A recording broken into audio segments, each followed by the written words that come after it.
What's good, Jaybird Word?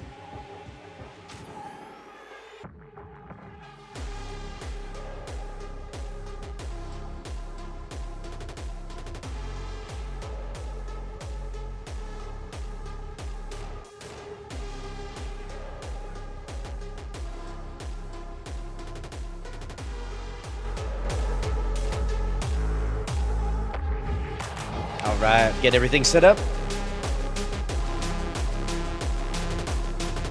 So, how you pack up?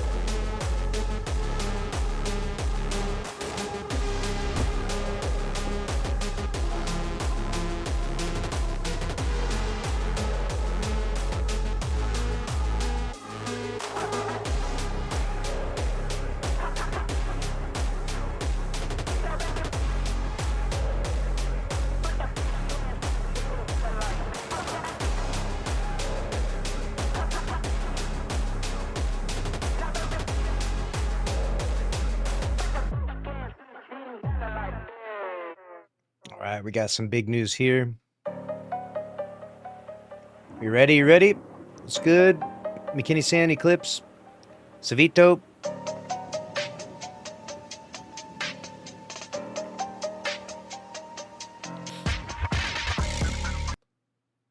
All right, here we are, back at it again, covering the gaming news. What's good, Shin Malfur? We covered this in a recent video that went live this morning. We recorded that one off stream, though, so I wanted to talk with you on stream, of course. So that way I could get some feedback from the viewers, from the people out there that watch. There's a chance Sunrise might come to consoles. Oh, yeah, Zavito? How's that? How's that possible? That would be epic if it could.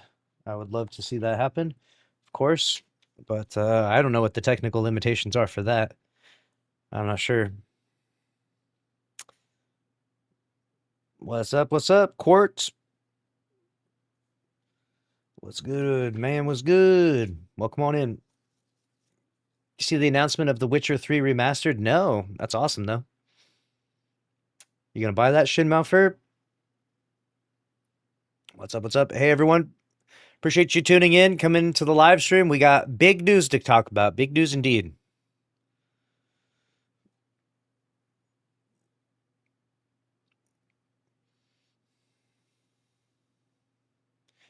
All right. Are you ready? It's time.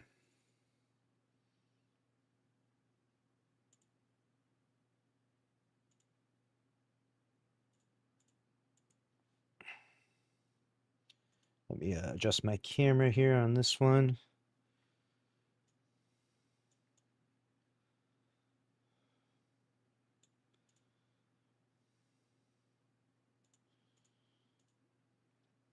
You ready, Zypacket? Perfect. Destiny 2 players are losing their minds over this post right here, and for good reason.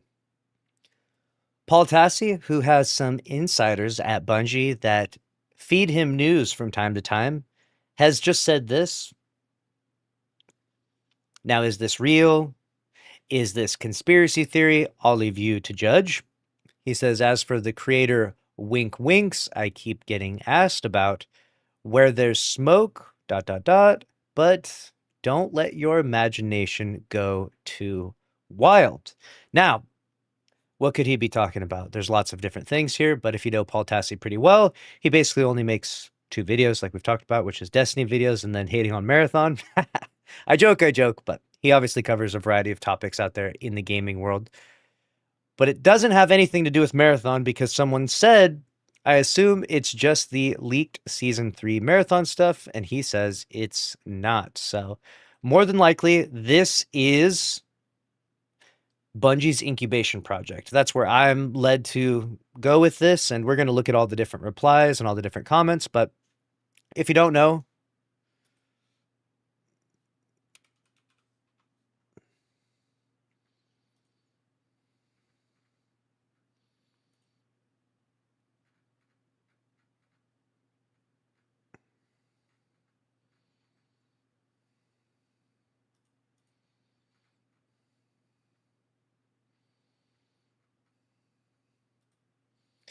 In their Destiny 2 Every End is a New Beginning article, they obviously mentioned that they would be beginning work incubating our next games, plural. Now, what are they cooking up? What are these mysterious incubation projects? We obviously have no clue right now. There has been no leaked information from either Paul Tassi, Jason Schreier, or wherever there is leaked information. But we're obviously keeping our ear very close to this one as we watch all the different sources, r/gaming leaks and rumors, amongst many others. And I think that Paul may have potentially, possibly gotten a whisper from his inside source at Bungie, and perhaps their incubation project is making some headway.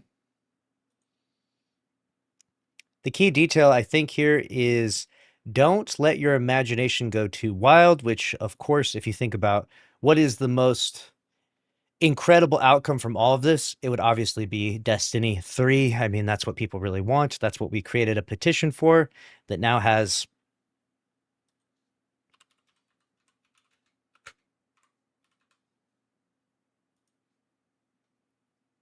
at the time I'm recording this video, almost 410,000 verified signatures, which is incredible.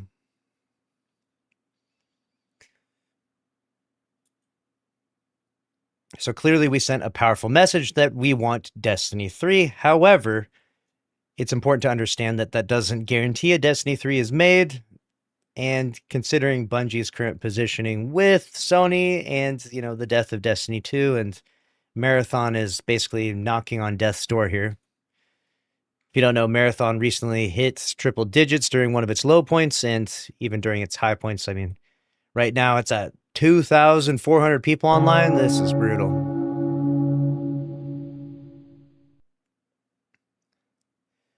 So, probably an incubation project that is making headway and getting closer to a green light from Sony if it hasn't already. Now, is this a Destiny project? Is this Marathon 2? We don't know. Knowing Bungie and all their grand wisdom, they might actually do something as stupid as Marathon 2 instead of Destiny project, but at this stage, it's hard to say what it would be. If it's a Destiny project, it could be so many different things. Obviously, Destiny 3, but I think we'll probably avoid that. So, because of this last bit here. So, if I had to guess, maybe a Destiny 1 remastered, maybe a potential reboot for Destiny 2 in a very small scale, right? Like right now, Destiny 2 had these live service updates where, once a year there would be something big that would be dropped into the game and it would, keep the live story and everything going forward. Maybe they could just do something smaller. Maybe they could announce the Shattered Cycle and the Alchemist does come out, but maybe it comes out in December of 2027 or something, right? Like, it's possible. It at least gives Destiny players something to look forward to, even though that's a very long time away. I don't know what it could be. Obviously, making anything Destiny related means they have to call everyone back up and be like, "So actually, guys, we know how we like laid you all off. Well, you're back now." And even though that sounds absolutely horrible in the current game industry right now, if you can get employment anywhere, you'll take it. There's a lot of game devs out there that are working for Saudi Arabia ran EA now. Like they're like, you know what? It's a job. A job's a job. Hey, I'm getting paid. So they'll work for anyone, especially when it's so hard to find work right now because there's just so many layoffs. There's so many companies being shut down that there's like a really weird, stink in the room basically for all these game devs, and they're just like, it's super hard to find work. You can only imagine, right? Like imagine you work in an industry with like this massive growth where it's just every year it's like bigger, bigger, bigger, better, better, better, more, more, more. And then in just the last few years, it's just completely shrunk. And you've seen the collapse of massive games, the collapse of countless projects, studios that were once iconic, shutting their doors. It's been brutal. So I don't know that that's what will happen, but I'm assuming, if I'm interpreting this correctly, that Paul Tassi is he basically hitting us with a dog whistle saying, you know, Destiny something is being created by Bungie. We don't know what it could be. It could just be a campaign only game. Like it could be Destiny 3, but it's just a campaign. There's no multiplayer or maybe limited multiplayer, like not like PvP, no Gambit, right? That's a theoretical outcome we've talked about many times before. I think it would be important to manage our expectations to some degree, like given our positioning where Destiny died and Sony is obviously not making the best decisions as of late. The idea that, there's going to be this like green lit, $1 billion project for Destiny 3 is just unrealistic. And if you get your hopes up that far and think of that as actually happening, then I mean, you're just setting yourself up for failure, right?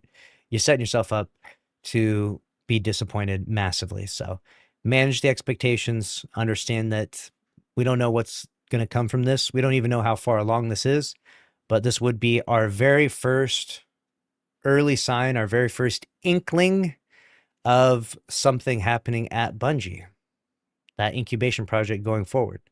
Now, from this point onward, we can obviously follow the story from maybe Paul Tassi, maybe Sony gives an announcement, maybe Jason Schreier, maybe various other sources that leak on Reddit, like we talked about, gaming leaks and rumors. We'll see. We'll see where it goes from here. But let me know what you think it might be or might not be. It could be complete bait. The comments seem to believe it's something big. They said, I assume that Bungie and Sony are internally considering bringing Destiny 2 out of end of service, but nobody can say anything. Now, like I said before, bringing Destiny 2 fully out of end of service, there's a lot of different approaches here. Does it go back to the same blueprint and format that it was in Edge of Fate and Renegades and the Fate saga? Does it go to its own blueprint where maybe we just have like one episode a year? Possibly. It's hard to say. I do think that bringing Destiny 2 out of end of service would be a step in the right direction if we could make it profitable. That would be awesome. I don't know that it's possible, but I know that if we ever want to see a Destiny 3 actually, we're going to need Destiny 2 to probably make some money, right? Or at least like, build some kind of momentum up for a Destiny 3, right? You usually don't get the launch of like a massive sequel on the coattails of a massive disaster, right? Like no one was cheering for, I don't know, Anthem 2 after Anthem got shut down. They were just like, all right, Anthem didn't make it and that sucks, but it is what it is. Someone said, I tested games at Bungie and the NDA reminders were relentless. If there's real insider info, I'd be shocked someone would risk leaking it, especially with the layoffs. The risk is too high. Feels more like creators keeping the wink wink alive to stay relevant. Ooh. Now, that being said, we do know that there is insiders leaking information to a variety of sources. We've seen this from Paul Tassi, Jason Schreier, countless other sources. It happens, and it's very easy to stay anonymous. Like there's never been an expose of like, oh my God, this guy, Dave Johnson was the one leaking all along. So there's never been a discovery. So you don't really have to worry about that much. I don't even think Bungie has some sort of, CIA operation investigating to figure out who's the rat, who's the mole here. We got to find out who's leaking to Jason Schreier. So I don't think it really matters that much. I don't think you're going to find too much from that. The only thing I find interesting from some of these leaks is sometimes the people seem to leak things that aren't really positive for the company. So it's kind of like a vicious cycle, right? Like imagine you work for a company and they have you sign an NDA and then you leak information to people and then they spread that information and it's negative and it has a detrimental effect to the company you work at. And then there's mass layoffs and then you're sitting around like, man, why did I get laid off? And it's like, what do you like, bruh, you did to yourself. Like, what are you talking about? So that being said, I do enjoy the insider information. I do enjoy the leaks. And obviously we take all of this with a grain of salt and it's rumors and it's just speculation at this stage in time. So it's not like confirmed by any means, but I do think it's interesting to kind of basically get a pulse check of are people interested? Like if you talk about these things and they get mass appeal, it kind of shows there's a lot of interest. And we know there's interest with Destiny from the June update. We know there's interest from Destiny from the petition that we created, but that continued interest is a real key here, because a lot of people, especially the marathon people, looking at you, right? The marathon people were saying, oh, the only reason why people came back and played Destiny was because the game was dying. No one even liked that game anymore. And they were obviously wrong, because if you go look at the charts, people have been continuously playing Destiny since the June update till today, which is like August. So, like, people are playing Destiny. Like, we still have like 10x the population of Marathon. And that's supposed to be like a brand new game with like 250 million pumped into it. So, the logic there is falling flat for the Marathon players, and they're in shambles right now. Pour one out for the Blasters, right? The Marathonians are hating life right now. But when it comes to the logic of, does it make sense for someone to leak this? I think it can, it can if they want to share this information. I don't know. They don't gain anything from it. So maybe they just like being friends with some of the journalists. I'm not sure. Or maybe they like to kind of work as what is that? I'm trying to think of the expression. They're like a vigilante of sorts, right? Where they're, correcting the mistakes of Bungie. I don't know. Leaks are a weird spot. There's a part of me that's like, this isn't probably good, but also like, information's information, and when it's publicly made available, then it's publicly, and you got to talk about it. Someone said, or maybe they finally chose a next project and it's Destiny related. I like where you're going, but very early, far off, and not a full Destiny 3, Destiny Remastered, baby. That's what I think. Destiny Remastered, Destiny campaign game. Who knows?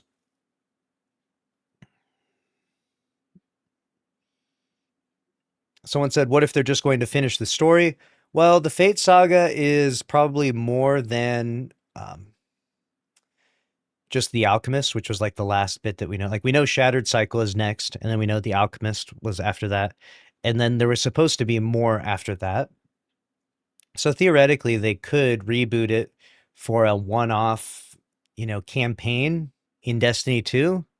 And that campaign would effectively be, I guess, closing all the loopholes and taking on the winnower, maybe. And to be honest, that would be fucking epic, dude. Could you imagine? Can you imagine how peak that would be? That would be awesome. I kind of wish they had done that in the first place. I think that would be a better way to send it off. That, or, I mean, I know we can't go back in time and rewrite history, but I feel like, given the status of where Destiny is at right now, it does have the vibe of like The Witness 1, right? Like The Witness achieved the final shape and we're all just kind of frozen in time forever now. I don't know, but it's kind of an interesting vibe. I think it would have been crazy. Imagine if we killed the Witness, or you like tried to kill the Witness, but it didn't work and he won.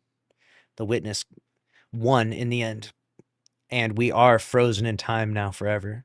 I think that would have been a crazy ending. That would have blown everyone's mind. It would have been very unsatisfying to some people, because obviously the objective is to kill the bad guy, the big bad guy, right? Like, that's how most narratives work. But I think it would have been a crazy ending if the Witness actually won. That would have been awesome.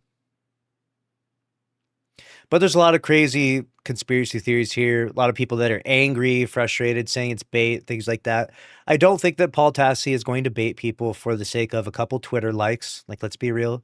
He's a journalist. You may love that or hate that for him, or in the industry, but journalists are meant to have a high degree of integrity when talking about topics. They're supposed to, evaluate those sources and to make sure that they're providing accurate information, right? Like, that's the basis of what journalism is about. So for those reasons, I respect Paul's information, as he's never shown me anything where he's like, yeah, I just made this shit up because I thought it'd be funny. Haha. Like, that's not really Paul Tassi's MO at all. So I think that there is something here. I think there's something cooking up. I think that it's in the absolute earliest stages, that the only thing you can do is drop something like this at most and kind of let people run wild with theories, but obviously not too wild. And so I think he was very particular in his word selection there. But again, let me know what you think about it. I'll be reading your comments below.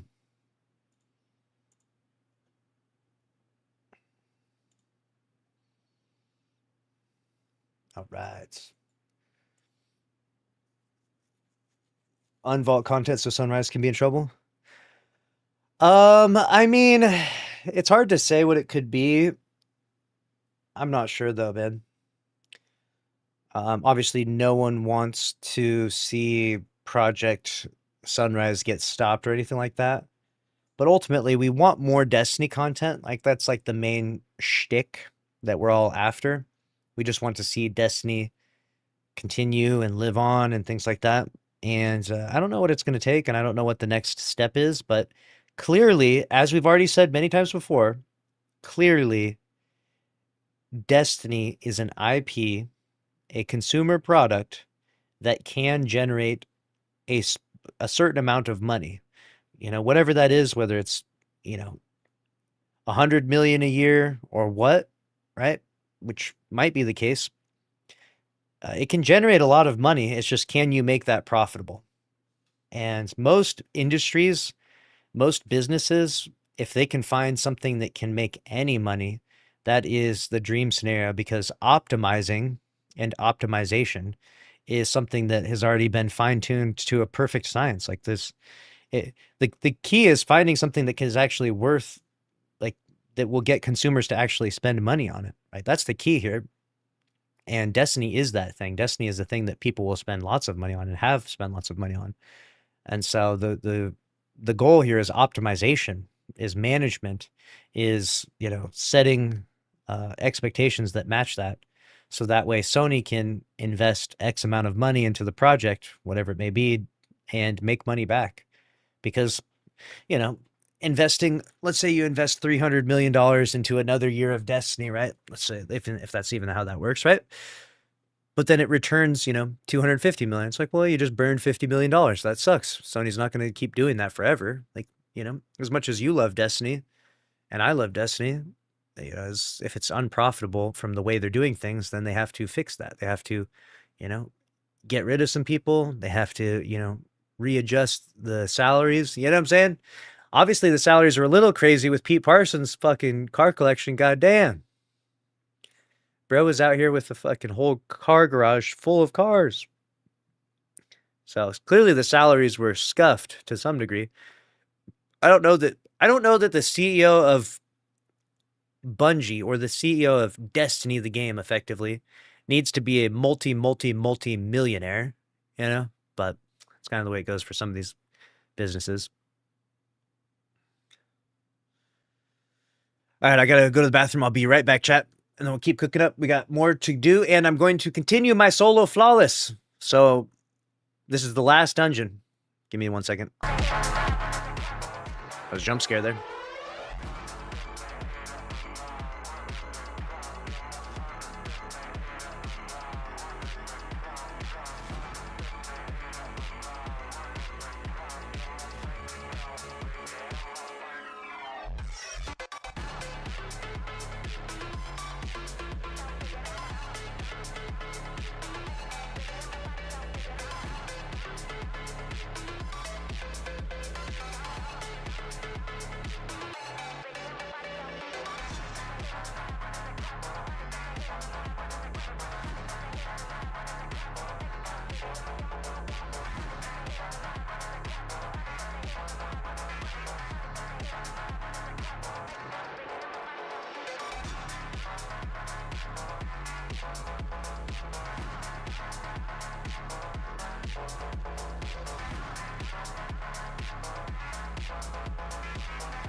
It's time. It's time.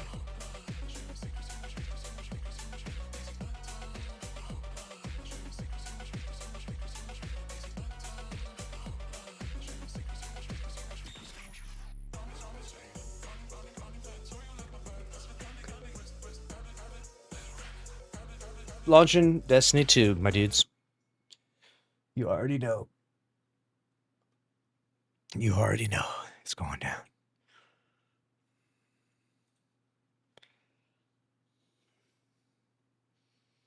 What's good, Unseen Player? Shout out to everyone that's in the chat hanging out.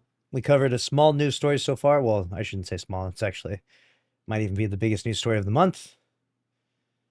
Big one, indeed. And now we got to get on to the final solo flawless dungeon. I'm going to do one more run of a boss checkpoint in an effort to make sure that I got the mechanics correct. And then after this, it's go time.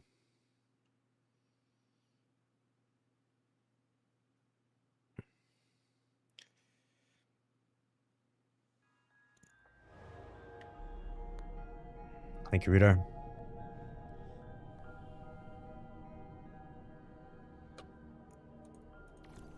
All right, launching this bad boy.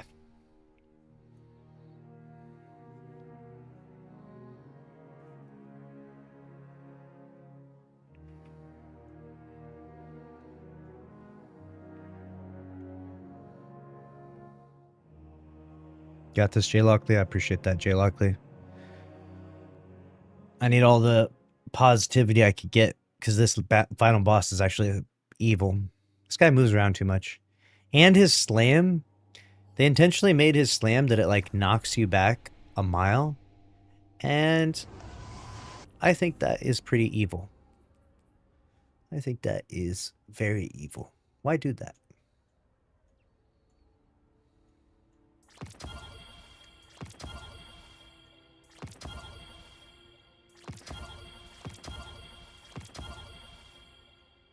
Putting some stuff in the vault.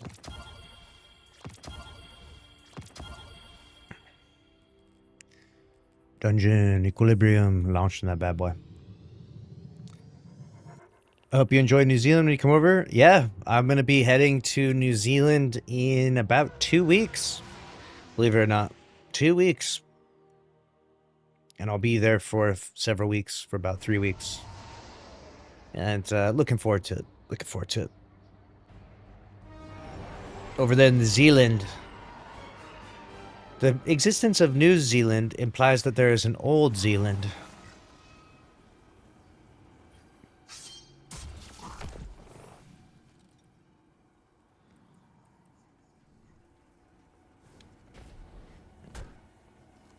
All right, here we go. Here we go.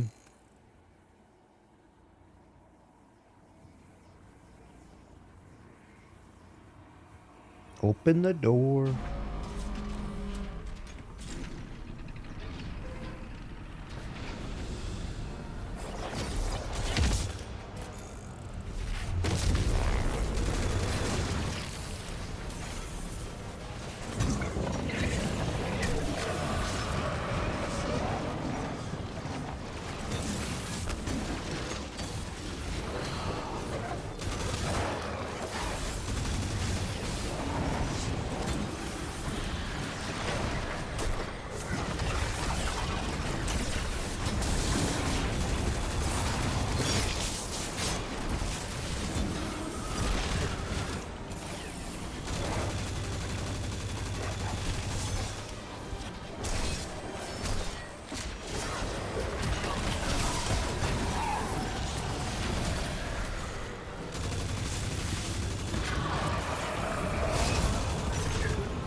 So I killed the one, got one of these guys.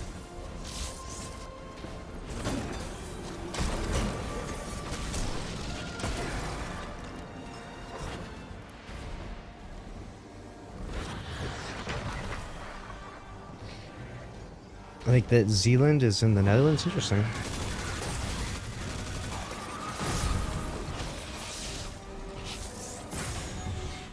Cooked here. This guy's located off to the right.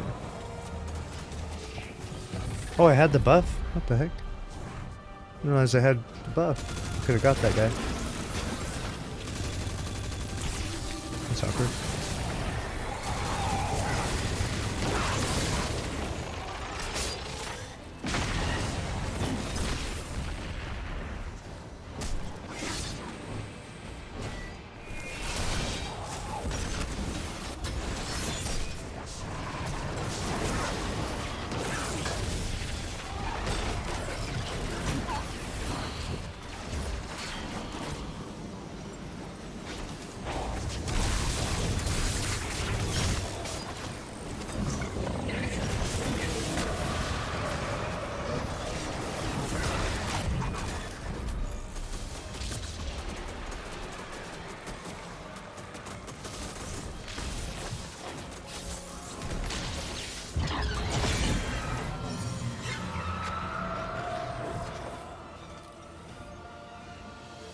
Got this.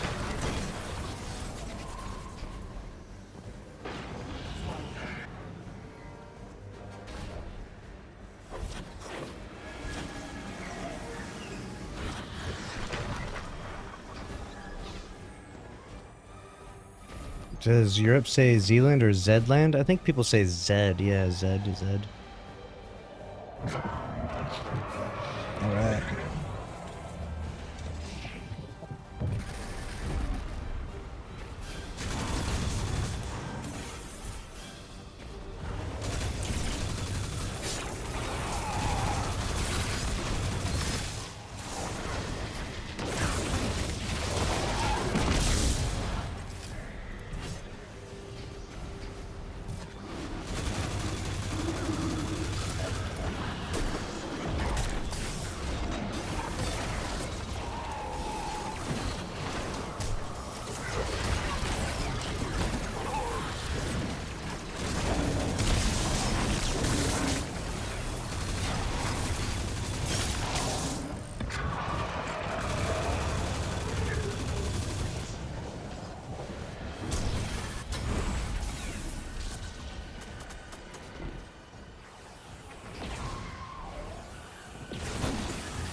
Right.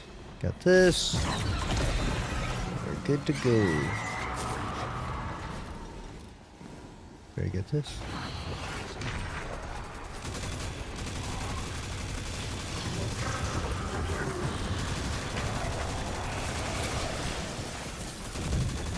Yes, got all those taken care of.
Yeah.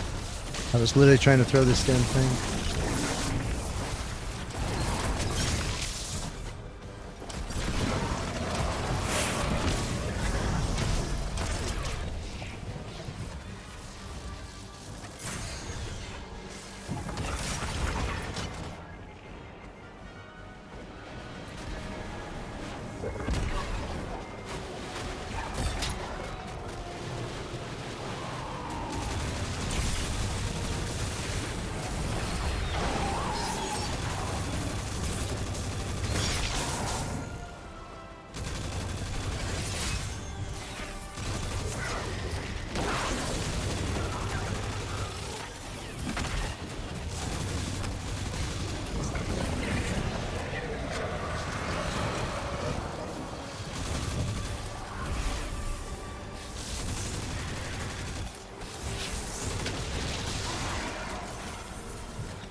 don't think I can make this in time.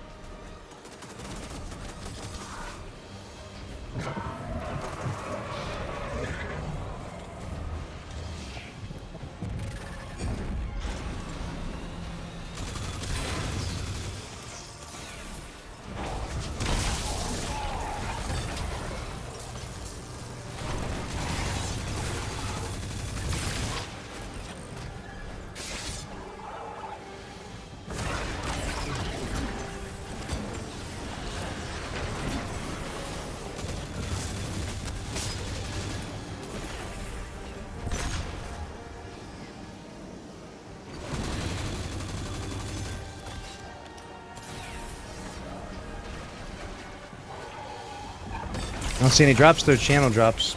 They're definitely on. Or there should be at least.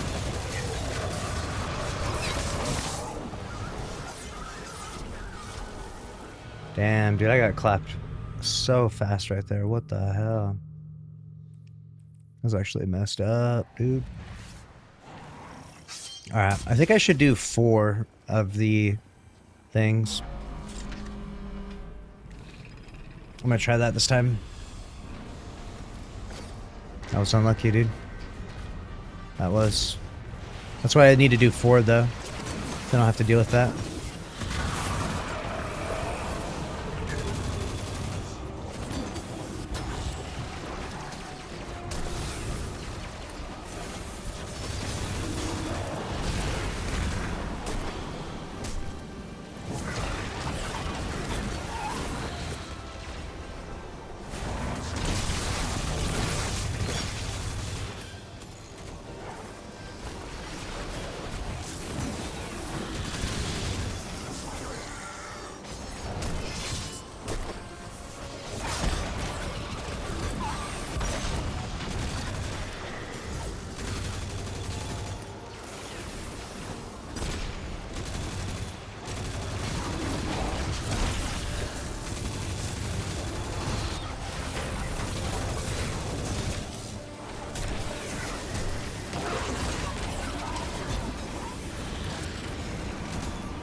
I think what I should have done there to be more optimized is I should have activated the footsteps going upwards, and then I should have killed the guy up top. That would have been actually the best option, I think.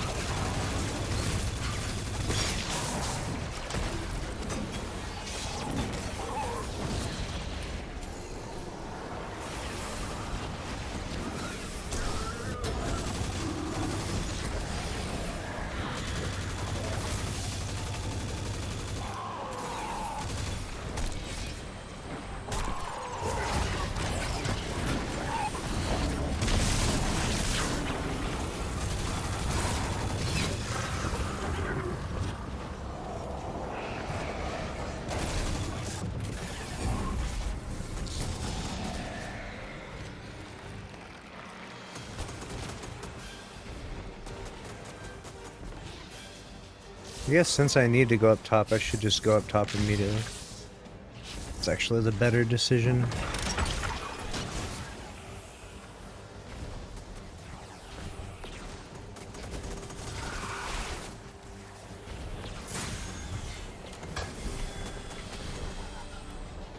No, Shadow Master's about to run out.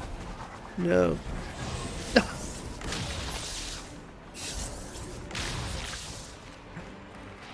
No! No! Oh my god, this whole run is so scuffed, dude. Fuck my life.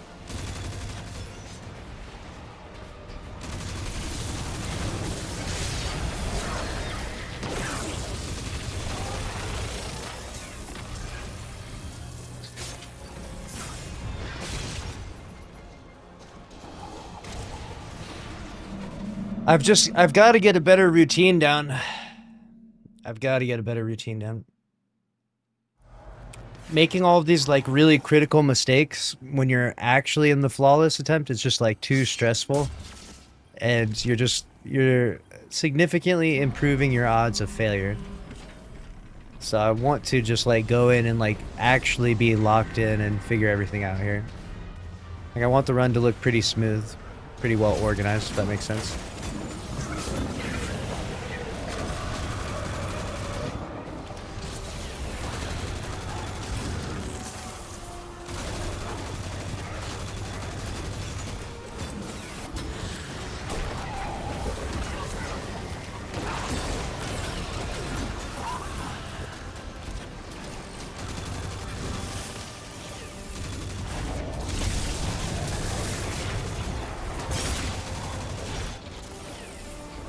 Hey, stop floating, motherfucker. Get out of the way!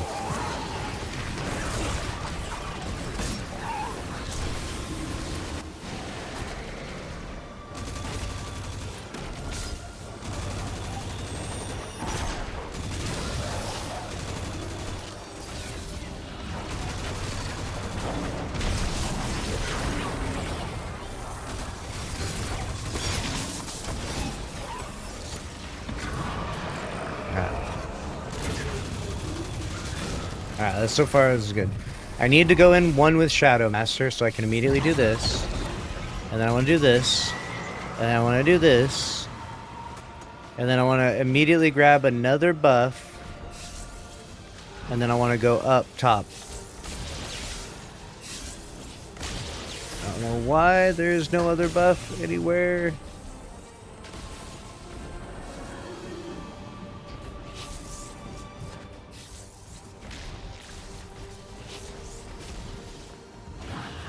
Okay. Okay.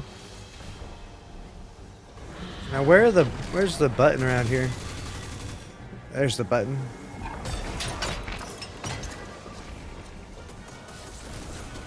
See, I think I got bad RNG on that one. But I still got it done. So I got my 2 objectives done that I was looking for, right? I cleansed the main guy, and then I...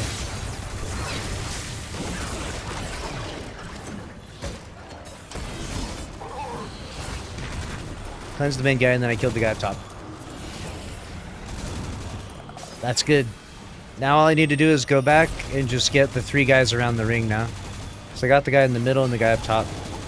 So then I kind of have some accountability for what I need to do here.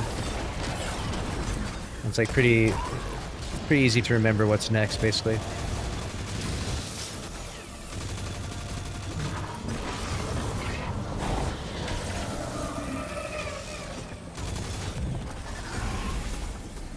Yep, so now I just gotta get this guy. Once I get this guy, boom. I'm just gonna spawn this. I'm gonna grab this. That really gave me Gathering Shadow like 5%. This game's toxic, dude.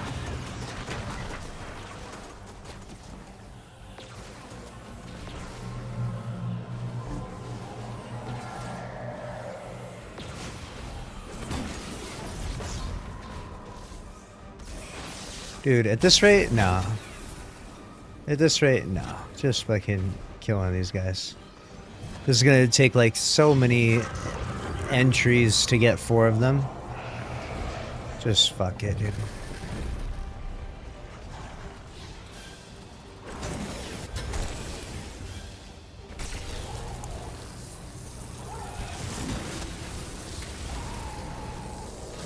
Can you please?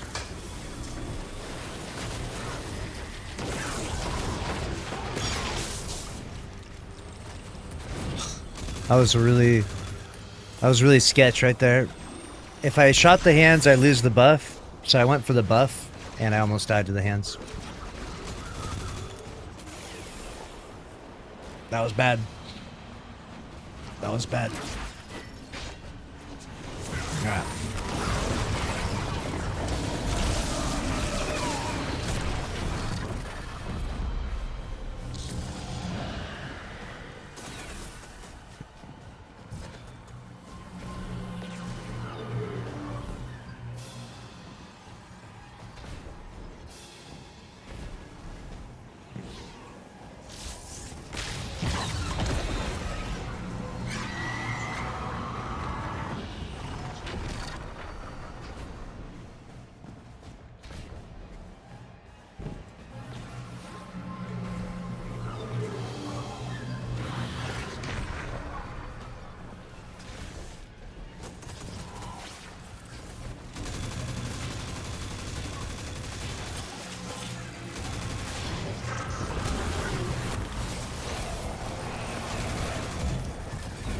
Alright, all of that has been taken care of. I just need Sunfire Furnace to get stacked.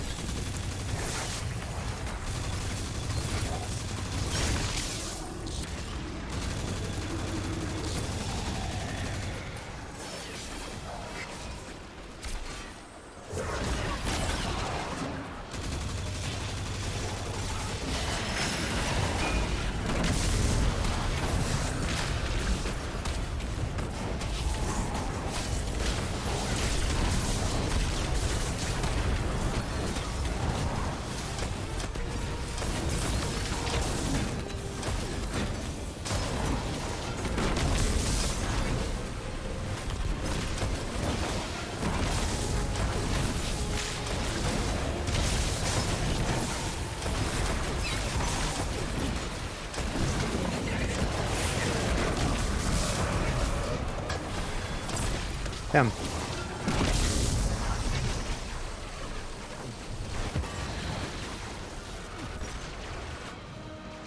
Damn, I did not do the necessary damage.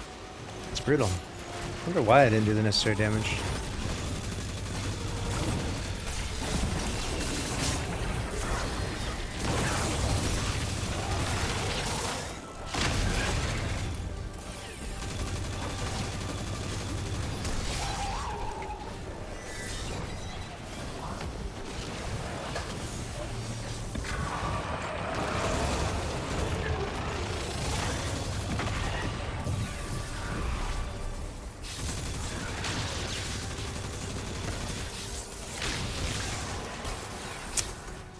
That's interesting. If I can't do the necessary damage, then I definitely need to just like go for 4. I need to go for 4.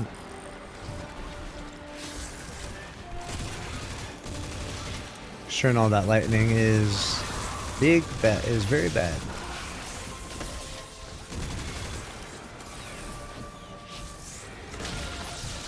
We'll clear this one just to test out if we got the skills left to clear it.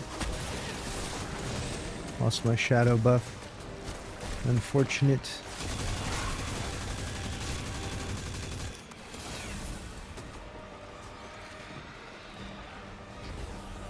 Does it like fuck up the damage? It just lowers the bar, right? So like theoretically I could kill all the shadow guys, right?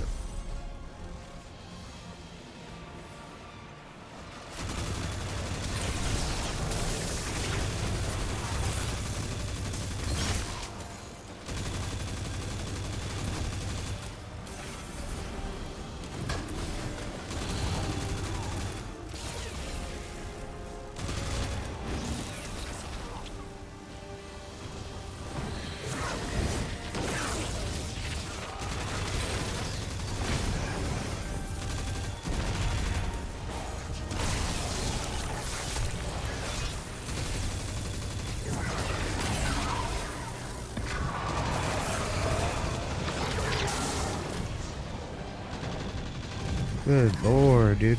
That shit gets so chaotic.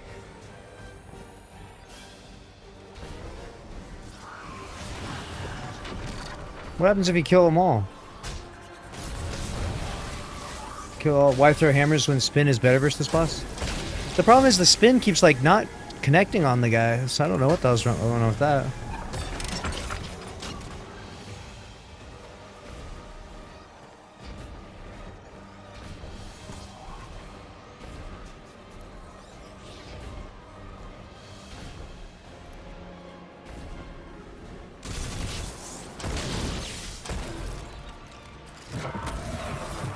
Yeah, just kill them all. Yeah, exactly. We could just kill them all, I guess. I'm gonna lose my buff again, though. Whatever.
What's good, Ant? How's it going?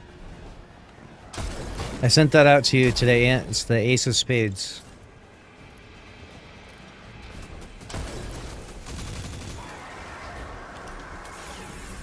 It's on the way.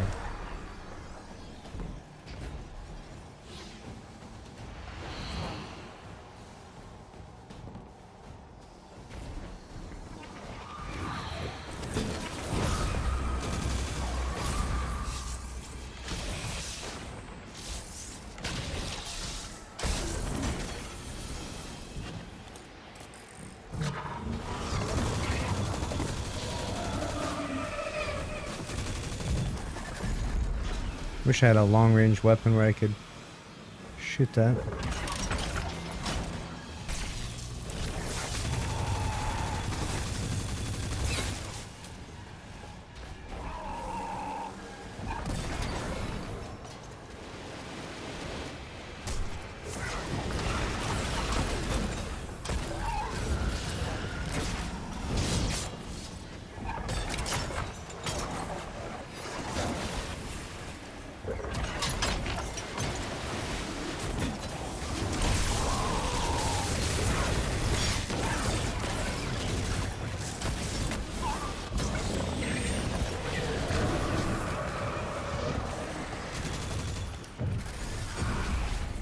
That's...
fuck ass game.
That did a lot more damage, dude. So killing all of them does like more damage to the guy, but then shorter timer? That makes sense? Is that how that works?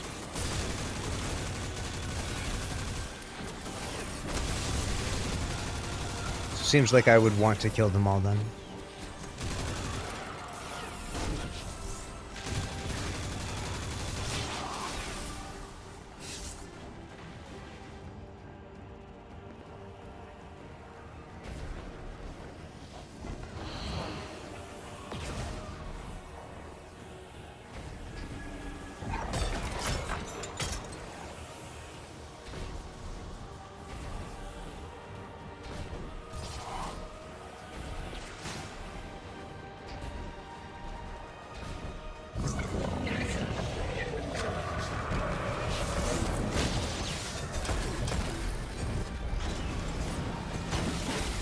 Fucking game, dude. The fact that the boss wasn't standing up there, even though he normally does that, is so funny to me.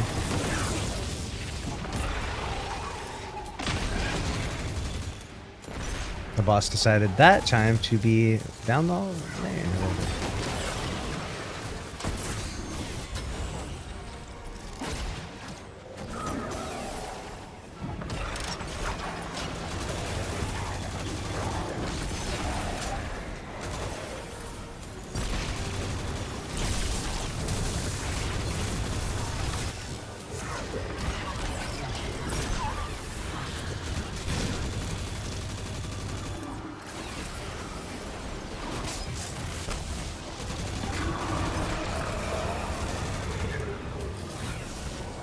Half a second if you don't one phase? What does that mean, half a second if you don't one phase?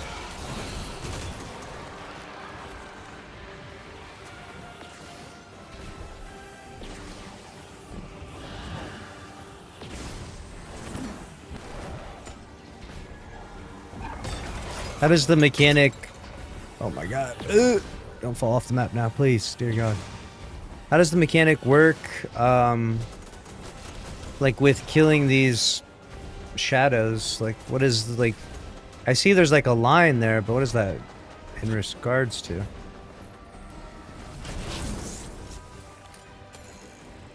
Great.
Line is the damage limit. You can barely extend past it, I think. Gatekeeper.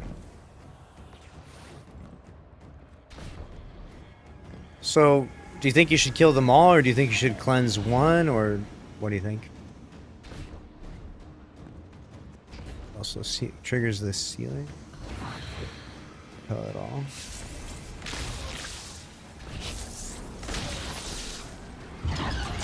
Oh, this guy. Kill these other two.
Yeah.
There's actually no way.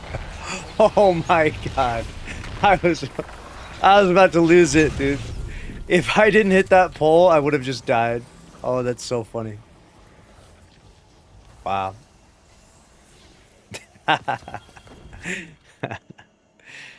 Dude, can you imagine if I died right there? Oh, good lord.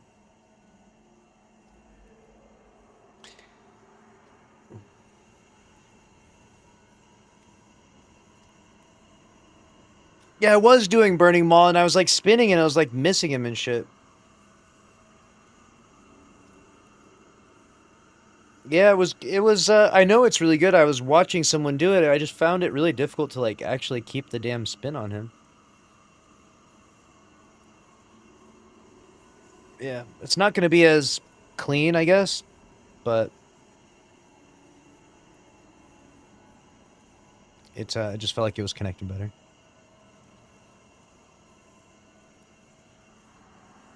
Yeah, that was bad. If I had died, dude, if I died there, I would have been so salty. Oh my god. All right, I'm ready to soul floss this up.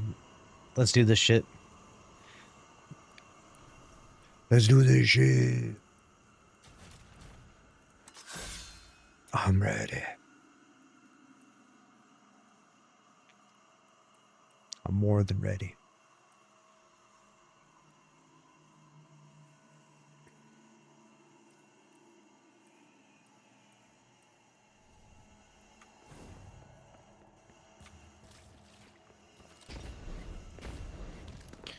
All right, it's go time.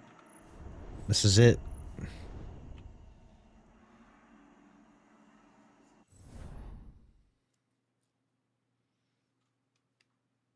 The final solo flawless. Let's make this shit happen.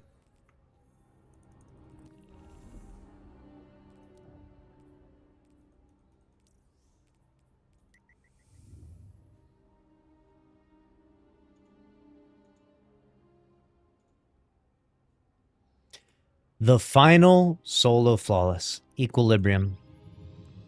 It ends with Star Wars. That's how it goes down. Someone said, Lucky, will you be streaming in September? I will be streaming in September. I'm going to be visiting New Zealand, and I'll be at an Airbnb, and I checked to make sure they have good internet, and we will be streaming. Yes. I'll be there. We'll be live. Very consistently as well. So we'll have a schedule. The time zones are a little bit crazy. Like, I think like 8 a.m. there is like freaking 4 p.m. here or something crazy like that. So I'm going to probably go live at like 8 a.m. over there, 9 a.m. like early in the morning.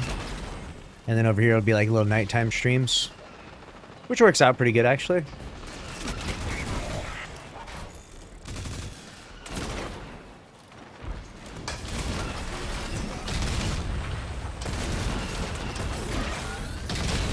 Oh no, my fucking hammer.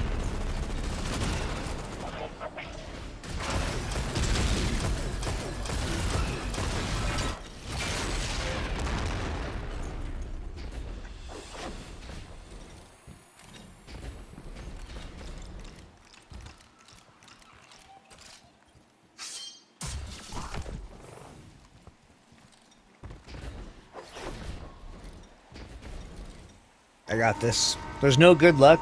No good luck needed. This is guaranteed.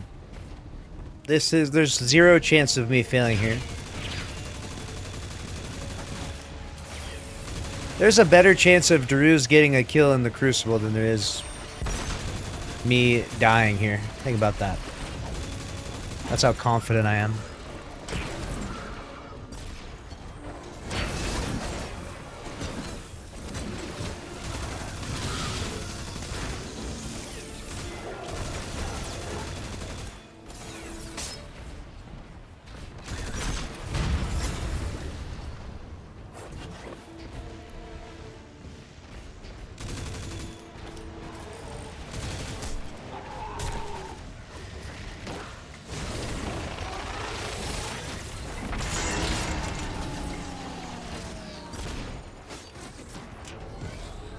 He's getting cocky now? This isn't even being cocky. It's just when you are actually just the GOAT of Destiny, like how could you expect anything less than perfection, right? Like, there's zero chance I don't pull this off.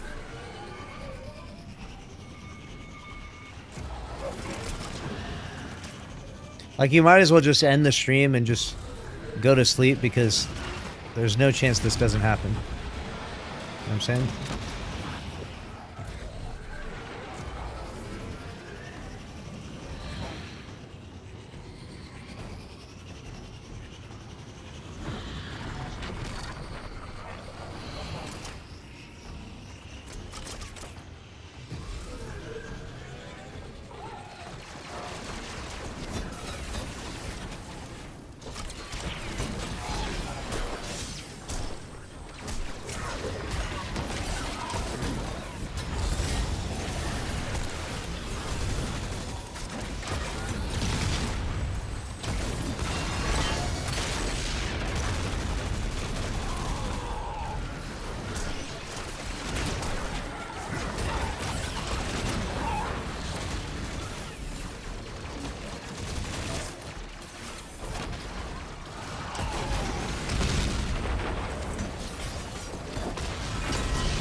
So far, so good. No close calls at all. Skip this cutscene.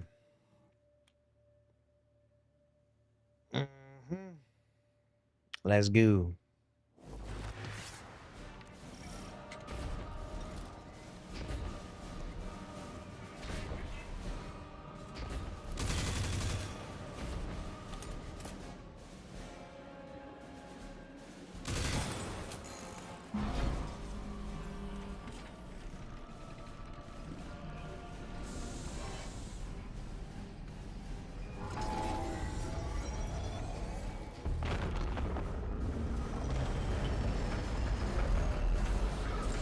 Right.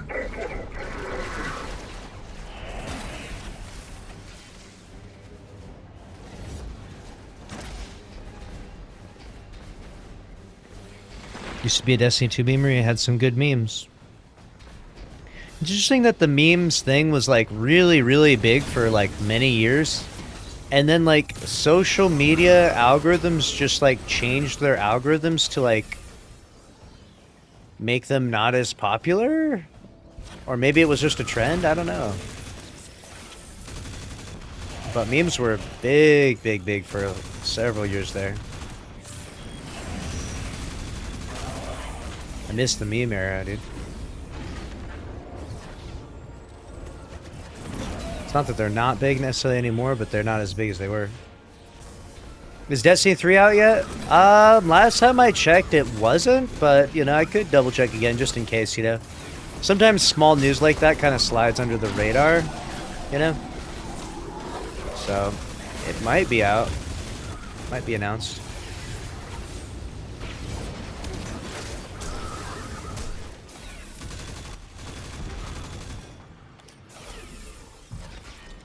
I need D3? Yeah, me too.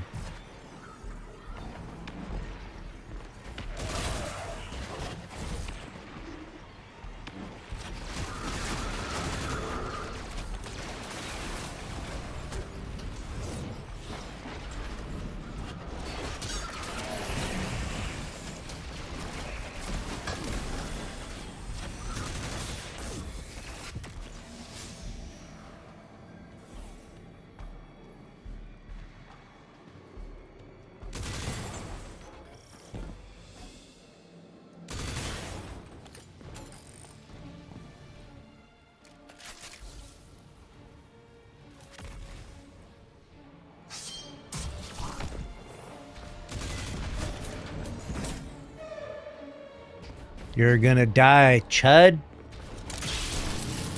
You're gonna die, buddy. No match. You know what's more epic than 2 lightsabers? 3 lightsabers.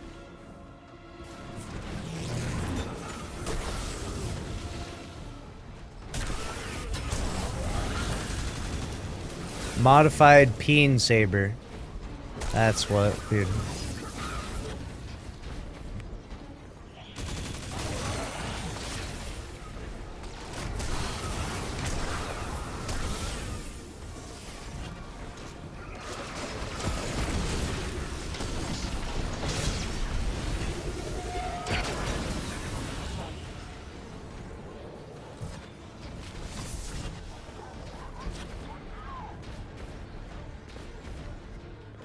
Lightsaber, both hands. Lightsaber shoes.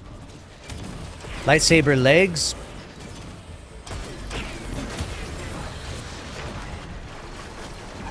Entire body made of lightsaber.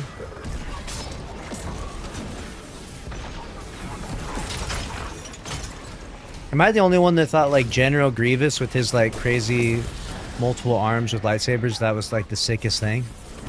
Why didn't they do that? Why didn't they have like Varix, but like Varix has fucking lightsabers in his hands? That'd have been kind of wicked, huh?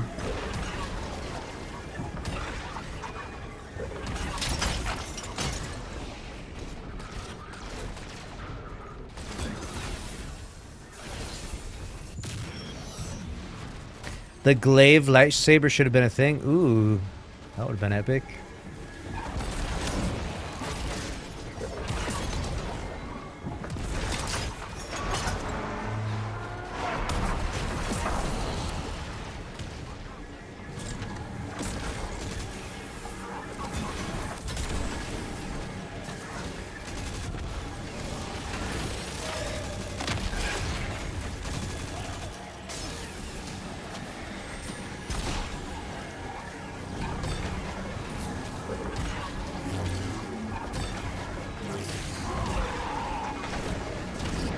Oh, that was close. That was close. Not gonna lie, that was close. That was almost a ha-ha moment.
Damn it.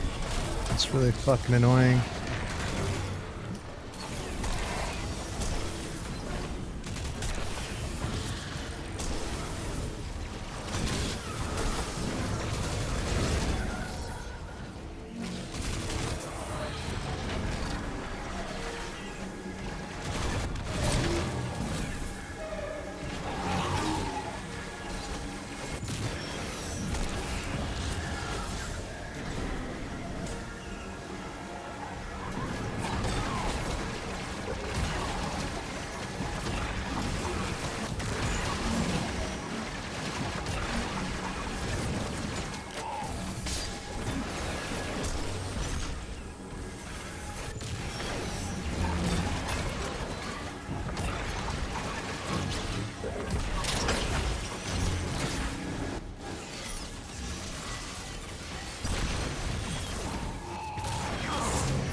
Didn't optimize the second one at all. I've got terrible.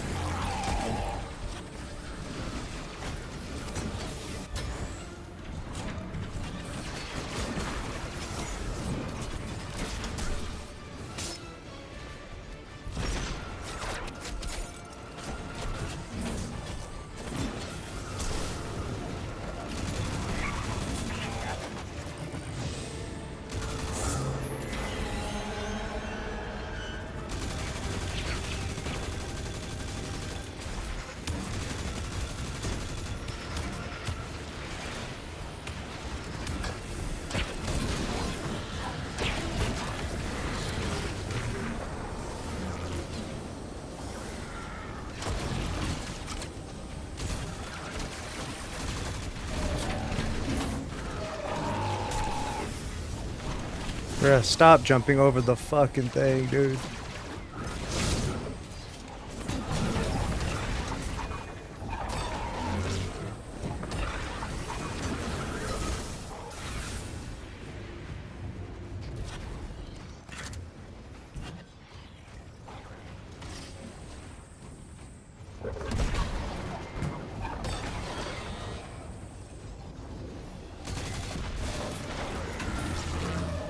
I swear, dude.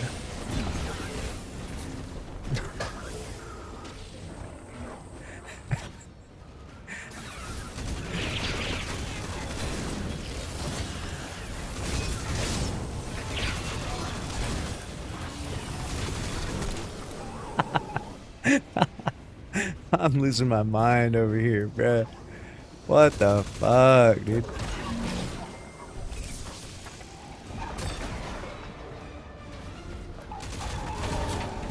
Get in the fucking hole, asshole.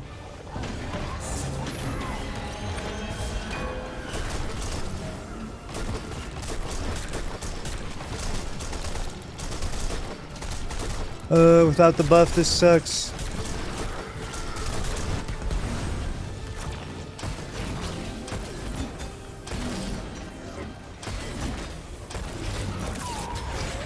Oh my god. Could it be any more scuffed? No. But you know what? We got her done. And that's all that matters. We got her done.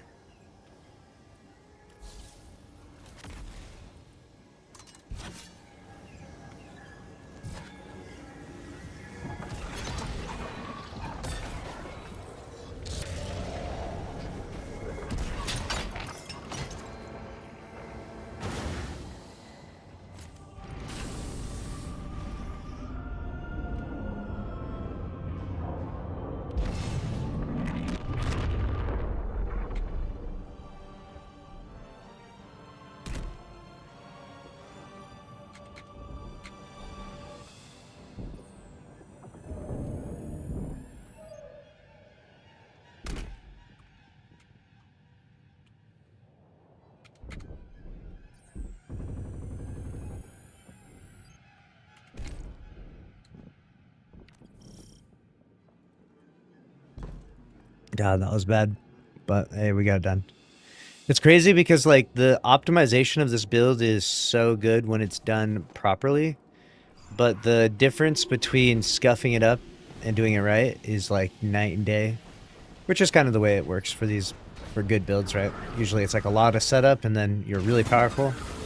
Or you scuff it up and then you just do like literally no damage. All or nothing builds.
Now all I have to do is not die to the boss.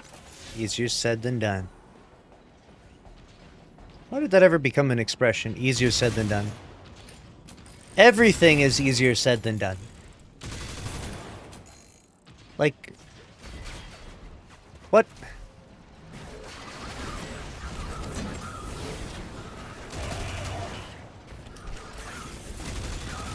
Words. Easier said than done. That's the only exception.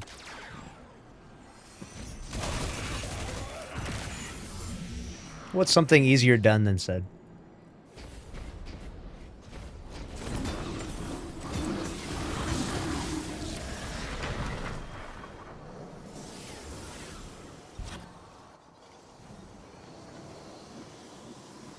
Where are these guys at? There they are. Perfect.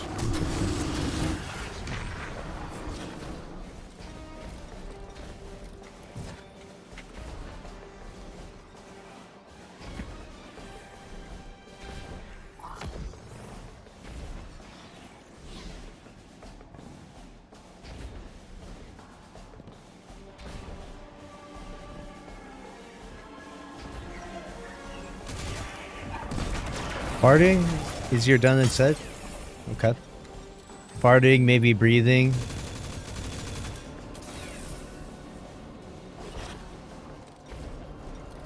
There's maybe a few. Okay, there's maybe like a few in the category of easier done than said. I don't even know if I would say easier though. Like they're on par with each other, right?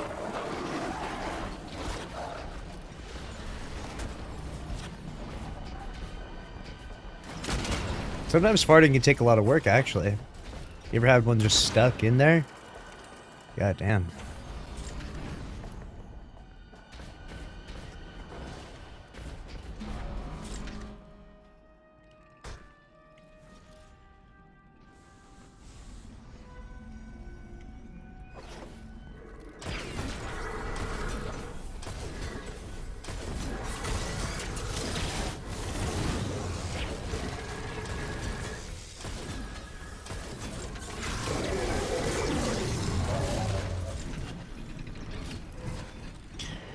Good, good, very good.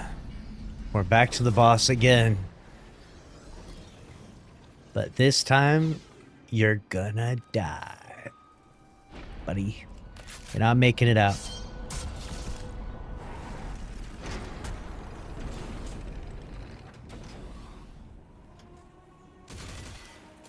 Should I cleanse any of them, or should I just go for it? Should I just kill them all, kill all 5, or cleanse? We're gonna test it out.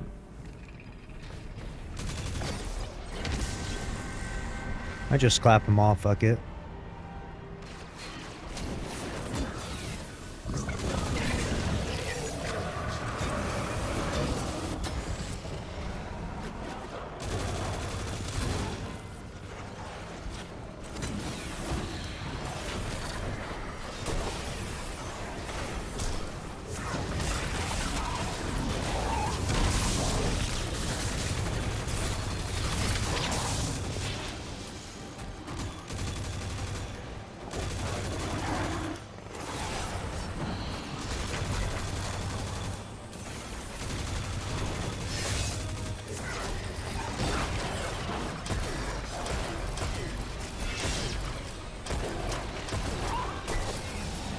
Why I bothered shotgunning the guy so many times? That made no sense. I think I'm just gonna keep my buff and literally kill all of them. Okay.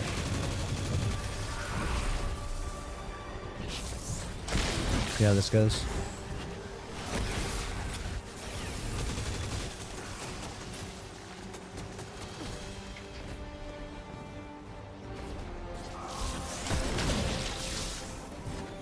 Got one around the ring area.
Should I cleanse this one? I'll just cleanse this one just because I'm worried I'm gonna have, like, no time if I don't do it.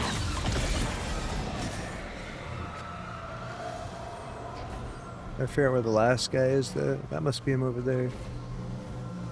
Let's go get him real fast. Murk him, dude.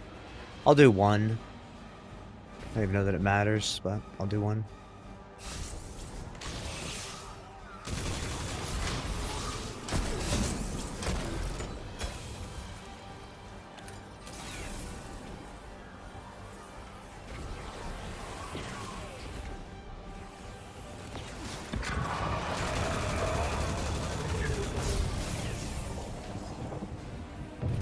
One lure.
Alright.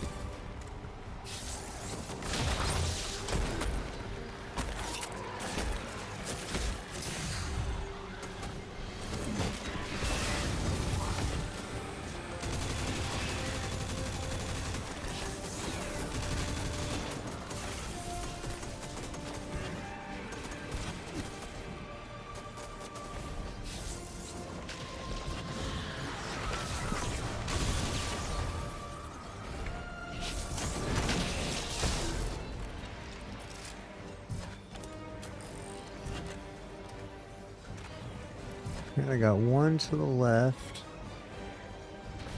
Looks like there's one directly behind.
There's one in the bubble and one up top.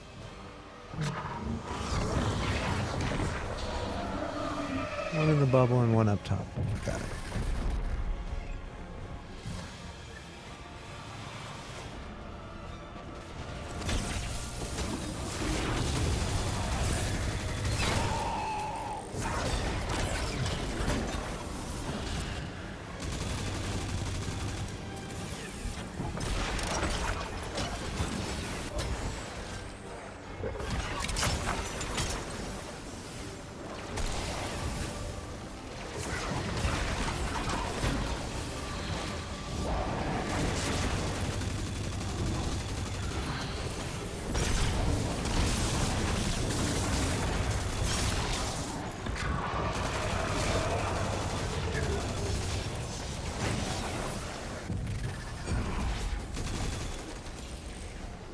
Bubble and up top.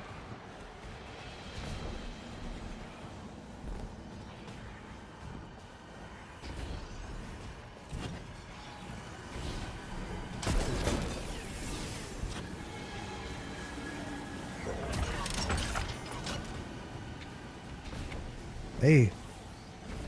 Oh my god. What the fuck was that? Who put that floating object there? I just have a couple words for the Bungie dev that did that.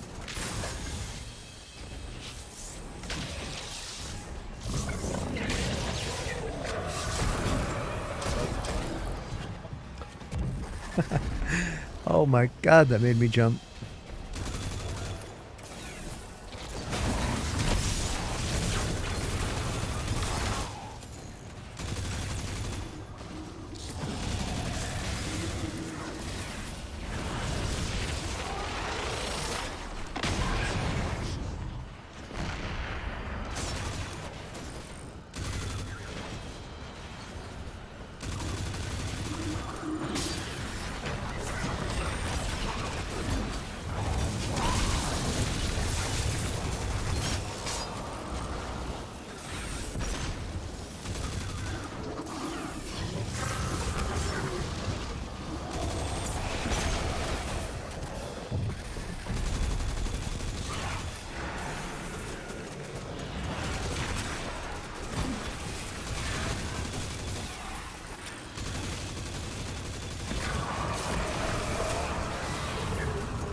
Why is it not activating now?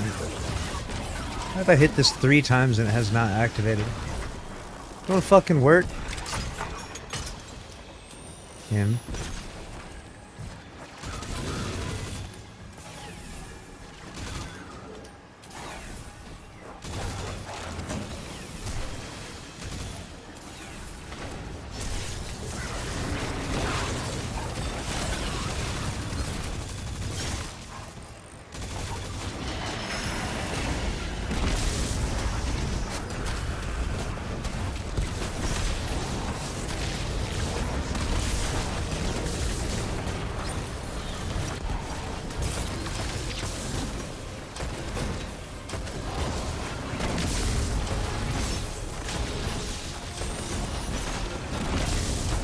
No.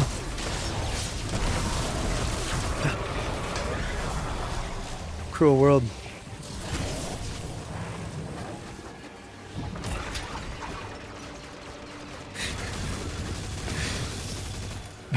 It would have a slammer out.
Damn it. There's no Shadow Master refresh here, bruh.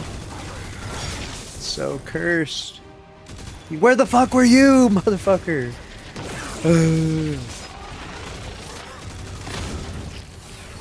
Of course you show up now.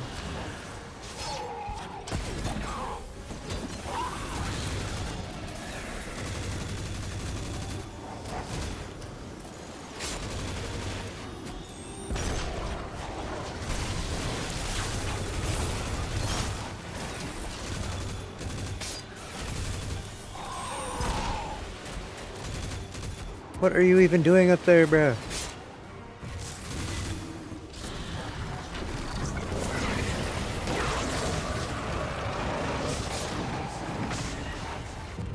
All right.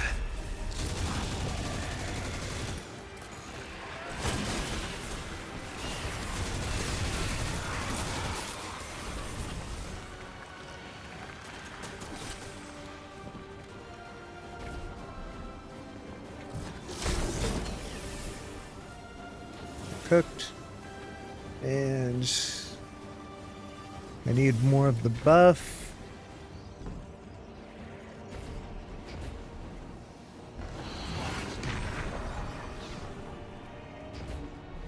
Get my one lure. Do I even need this one lure? Probably don't. I'm gonna say I probably don't. I'm gonna get it anyways.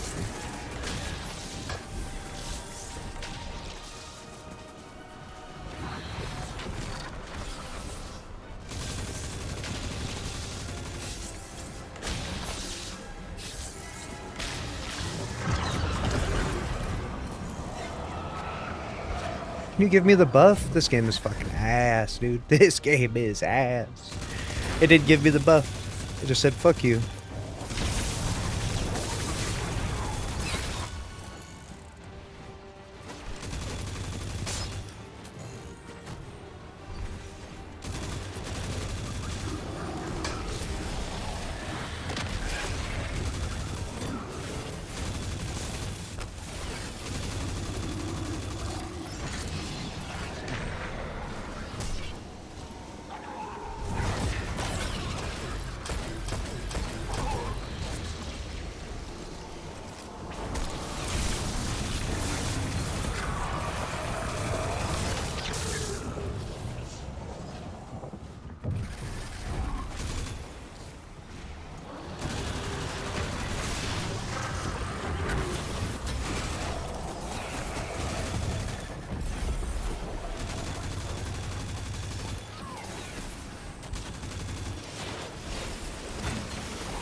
Kill two more of these guys.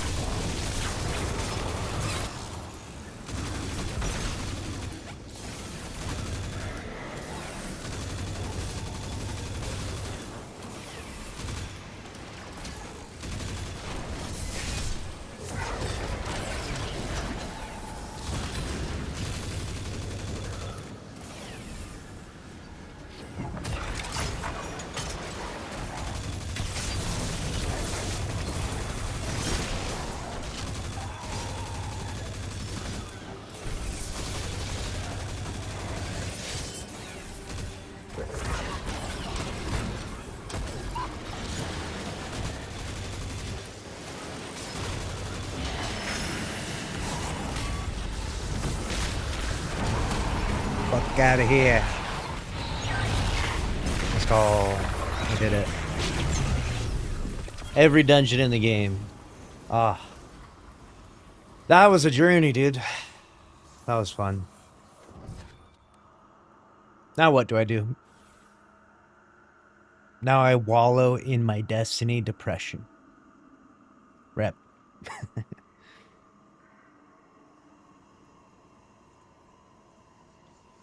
Ugh. Solo all the raids? Solo all the raids?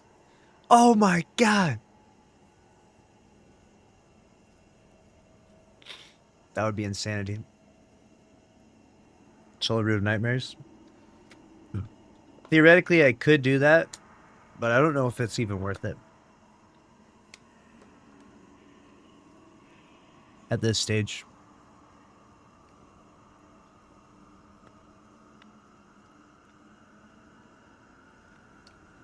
Thank you, Wild Rabbit.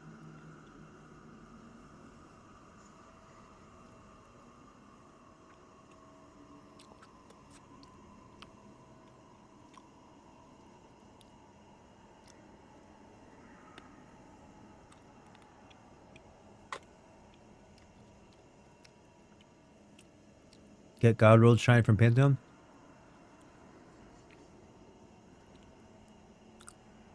That's all there is left.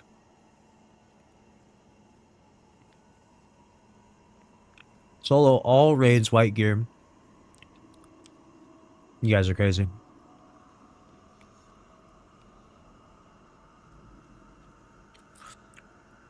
This build is so good. Spraying edibles. Oh, I'm eating rabbit shit.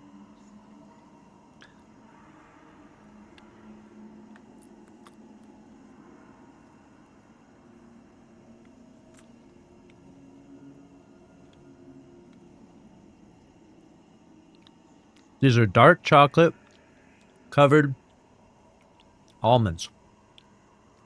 So good.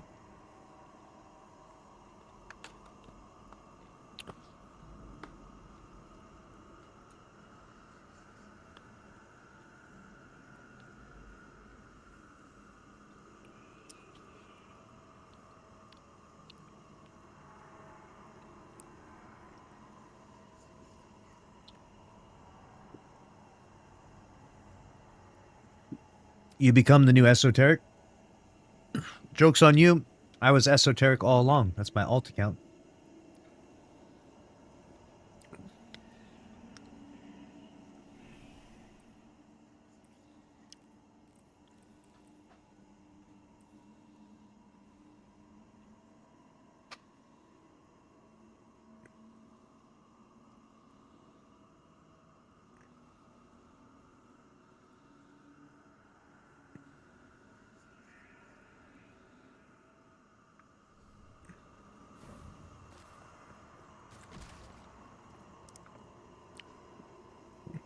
What I like watching you solo dungeon is it makes all the mechanics so simple to learn.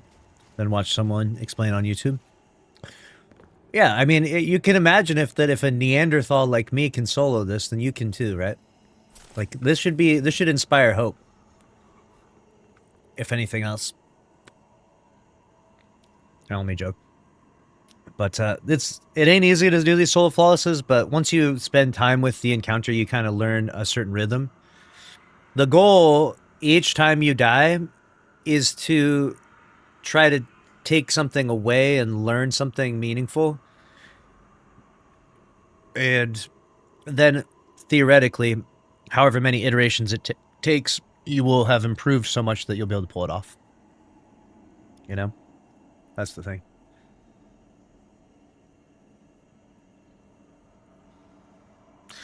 All right. Now let's get to some news, chat.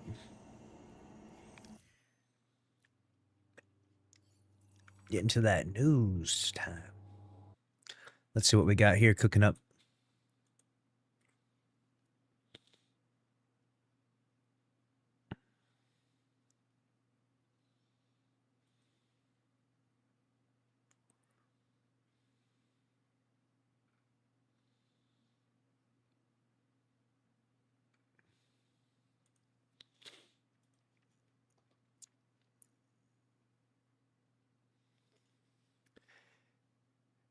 This is crazy. Apparently there's a duplicator glitch in the Cosmodrome. What does it say? Loaded in and saw a bunch of chests in front of me. After they despawned, they spawned back in again, and each of them contained a random Seraph weapon, glimmer, and an enhanced core. I'm not gonna lie, I stuck around and opened a bunch of those chests after I realized it gave loot. Hey, that's that classic Destiny player. Look, you know, I try to play the game in an honest way, but when I see cheese, I eat it. You know what I'm saying? We devour it. Here's the thing. Destiny players, it started with cheese. It started with the loot cave, and it ends with this now. I opened so many that it said my postmaster was too full. The pictures are from separate spawns of the chest. The person who did it kept coming up to me and even messaged me on PlayStation in French saying hello, and it's okay. Hello. It's okay. This is good. Along with spam inviting me to a party, to be honest, I was kind of scared, low key, because if he could exploit a game, what could he do to me? So I stayed far away from that. But eventually he walked away, and I got back to my main reason of loading Cosmodrome, Exodus Garden. I recorded the game footage with the PS5 clipping system, but the video is taking ages to load in the app for some reason. So if it ever loads, I'll attach it somewhere in here. All right, so you think that they're using some cheats for this or something? What's this? So someone said this is what Wilhelm 7 found in the loot cave. I would be paranoid too if I found that. Exactly what I was thinking. September 2014, I sat at a loot cave for hours and chatted up with some dude who taught film at a community college. Got my icebreaker and Mida multi from the camp session.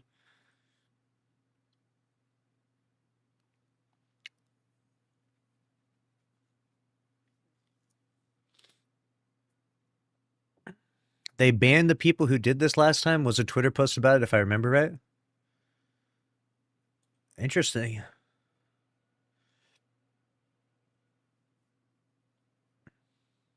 This is what it looks like, spawn all of them.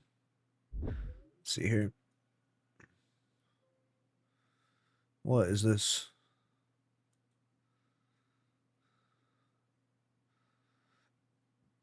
All right. Oh yeah, we watched this before. So it's happening to more people now. How many chests are over there? Oh yeah, he's doing something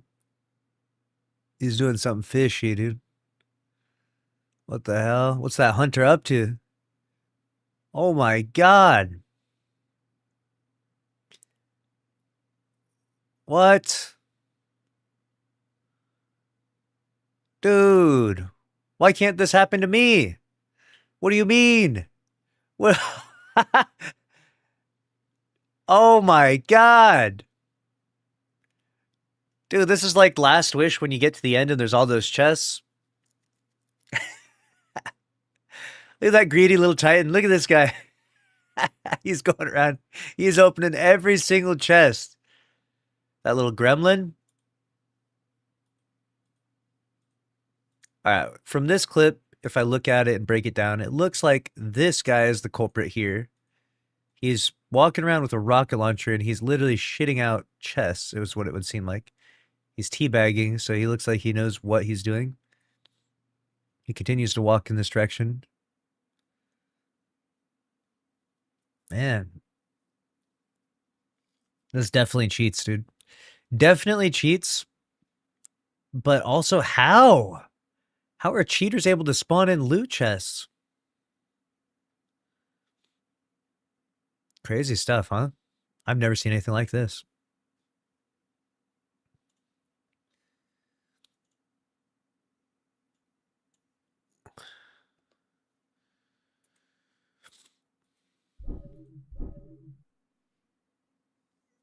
We deserve it for all the wrongdoing Bungie's done, yeah.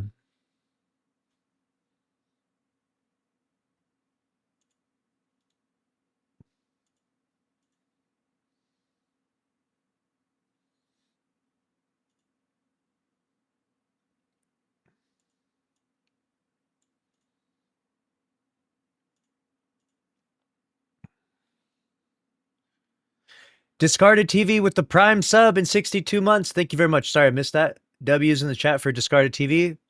Appreciate you. Hope you're doing well.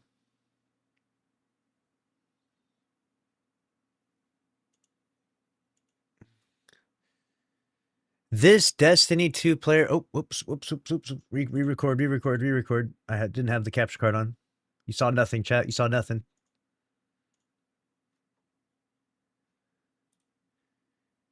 This Destiny 2 player put every buff and debuff and subclass verb on one build, and as you could expect, it soft locked the Conquest Lightblade.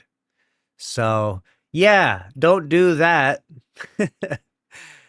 I can only imagine the Bungie servers literally catching on fire after you've procced every buff, debuff, and subclass verb in the game simultaneously.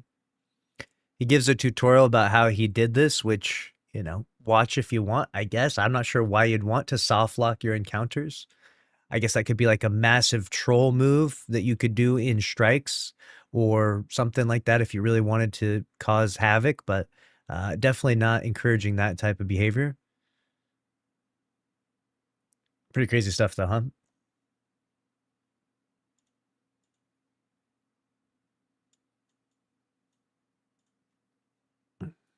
What do we got here?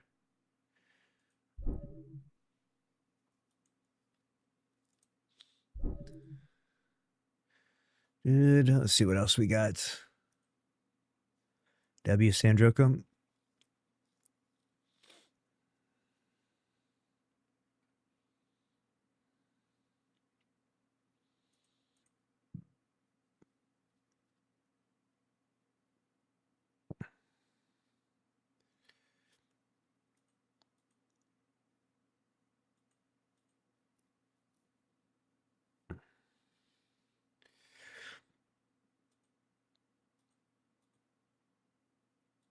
The boons you collect, and the... All right. We're going to do a video talking about this, as this is interesting. This is news to me, but apparently ex-Bungie devs are working on the next big game. And I got to say, ex-Bungie devs can mean a lot of different things. Right? We can talk about people that did some good stuff, talk about people that did some bad stuff.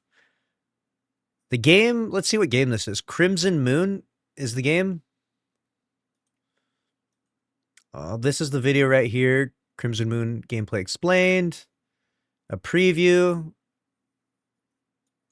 And Crimson Moon FAQ.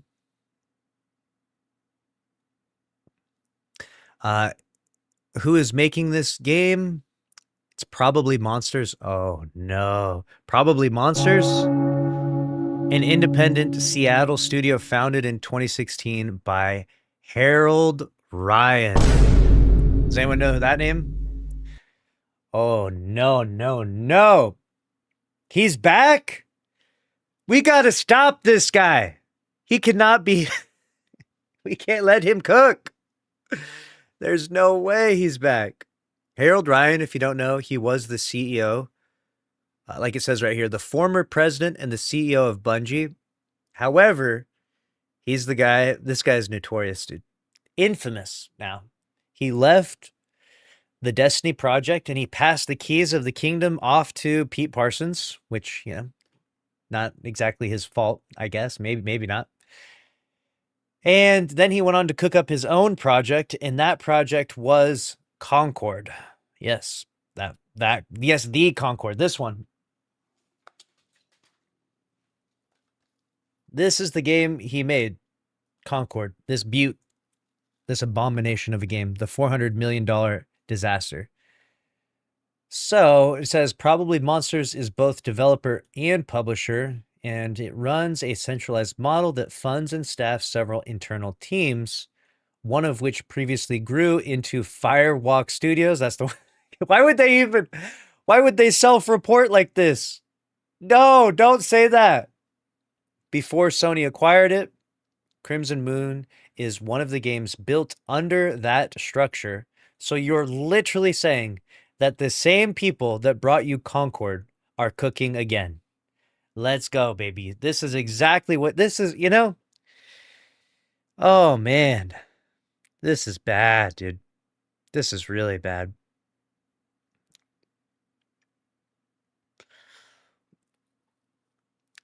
Look, I don't know if the new game Crimson Moon is going to be as disastrous as Concord, but when you have a game do that bad and then you have no messaging from the people who cooked up that abomination, basically saying that like they learned from their lessons, they're not going to do these things again, you're kind of led to believe that it's going to happen again, right?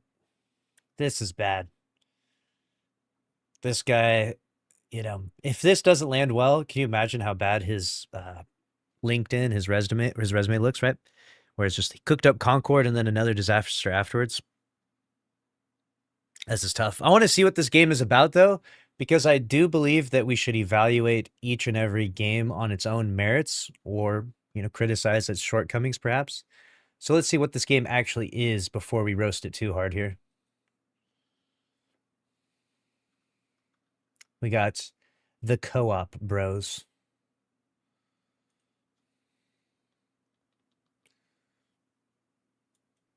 What is up, gamers? Welcome back to the channel. Crimson Moon was revealed earlier this year during Sony's February State of Play. Its gothic fantasy setting and Souls-like combat instantly caught our attention, but it wasn't until we saw co-op gameplay that we properly set up in our shares. After all, fantasy, Souls-like, and co-op, those are surefire ways to grab Andrew and I's attention.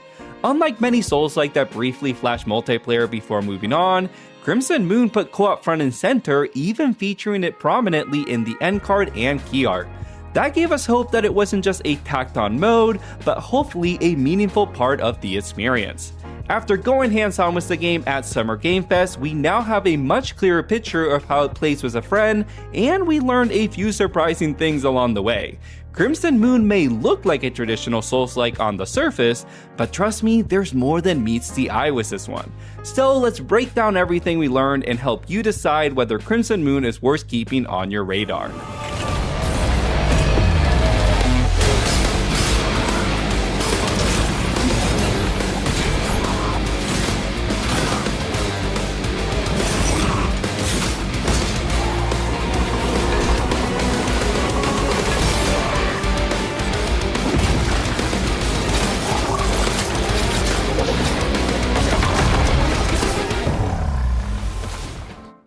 Before diving into my impressions, let's get some basic details out of the way. Crimson Moon features 2-player online co-op with full crossplay support and is slated to launch on PC, PS5, and Xbox Series consoles this September.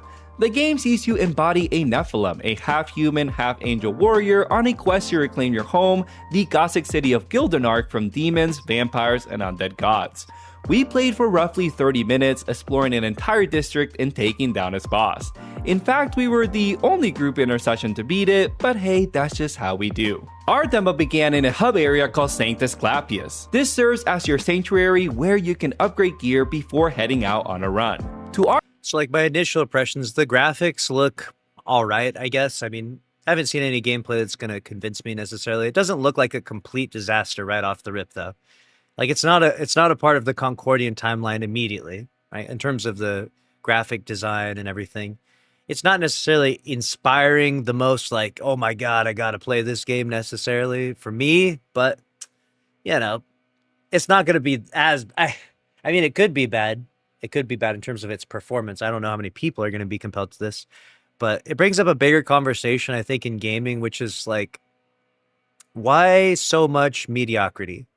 Why do we set the bar so low? It feels like we're in this later stage of game development, and the idea of like one-upping other people or making a better version of the game is like lost by so many companies. They're kind of just like, I'll just make this game that's kind of like this other game, but like less, and maybe it'll make some money. That seems like such an interesting business premise almost, right? Like, I mean, maybe it'll work out, but doesn't seem like the best strategy going into it. To our surprise, Crimson Moon isn't structured like a typical Souls-like at all. It's actually built around a roguelike loop. Each run sends you into a procedurally generated district of Gildenark, meaning layouts, enemy placement, and loot will differ every time. According to the team at Probably Monsters, the roguelike setup is meant to ease some of the difficulty curve that's expected of this genre. We didn't get to see any post-run progression, but it sounds like it's meant to give you a leg up if you struggle with these types of games. That's not to say the game is easy though. Combat is heavily inspired by Souls-likes, rewarding patience, timing, and precision. All the staples are here: stamina management, light and heavy attacks, blocking, parrying, and of course the old reliable dodge roll. You also have access to weapon arts and a powerful angel mode. Weapon arts consume mana and grant you different abilities depending on the weapon you're carrying. You can throw your sword, charge forward with a shield, or my personal favorite, a classic spin to win attack tied to the glaive. Since weapons drop regularly from enemies and chests, I found myself constantly checking new gear to see what abilities or passive buffs they offered. This has me definitely excited to see what kind of builds we'll be able to create in the full game. Circling back to angel mode, and it's exactly as cool as it sounds. After defeating enough enemies, you transform into a powered. So the angel mode just popping your ult, right? That's just, I mean, let's see what the ults do.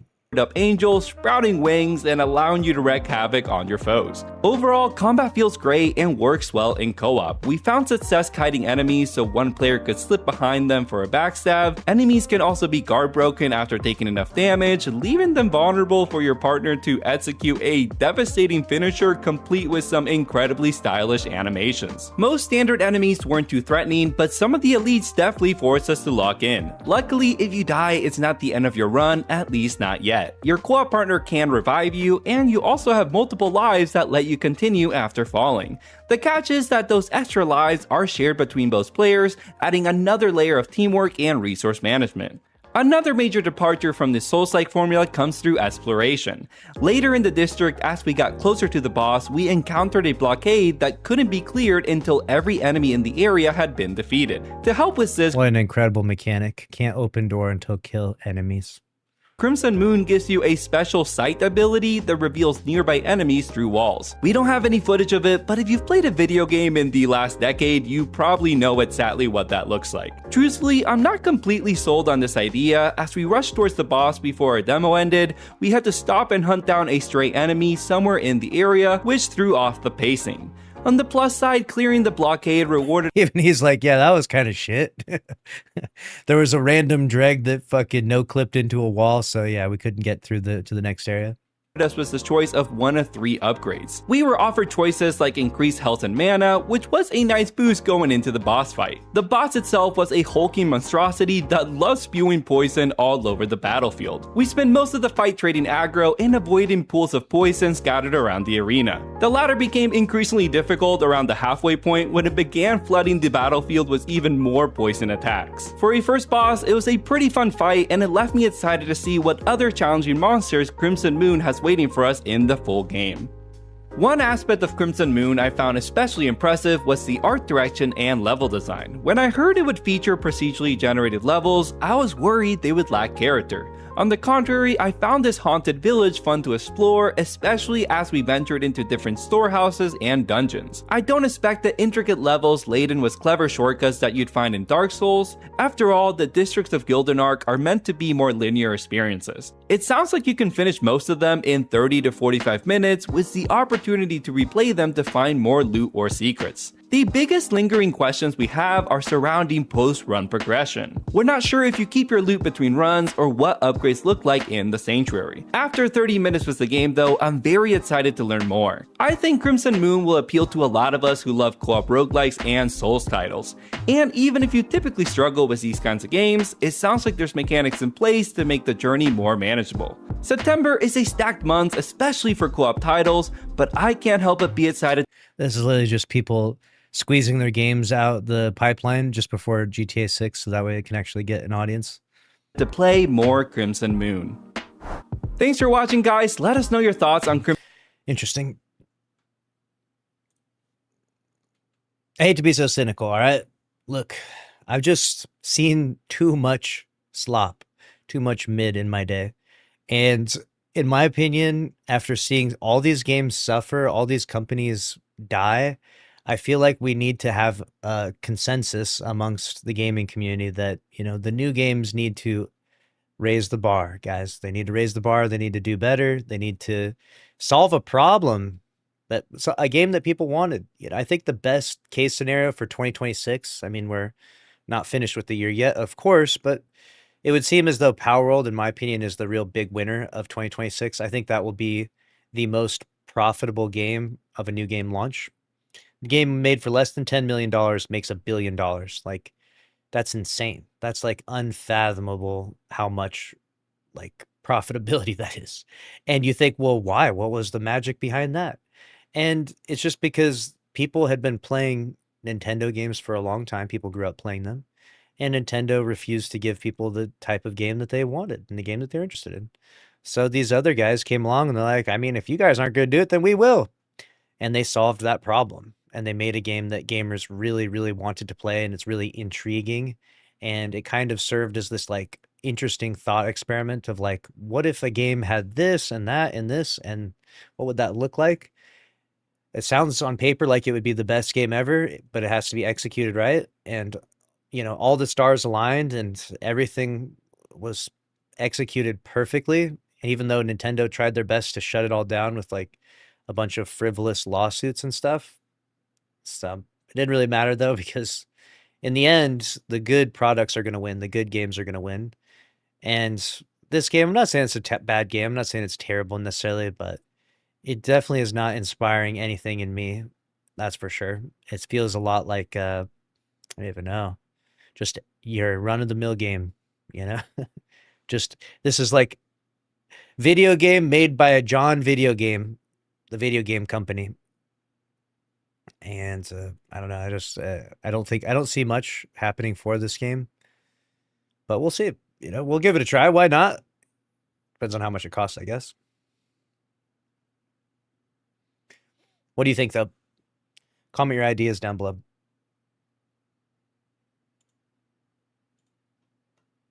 All right. It's a bold strategy, Cotton. Yeah. I think that here's the thing. I think too, like, I'll give you a good example. There's like these different businesses now that have made these billions of dollars, right? And so they have this like this whole system set up where they're trying to churn through, like they're trying to pump out more games, more products, and do more stuff. But they're coming from, you can see where like the indies come from and why the indies are winning more so than AAA lately.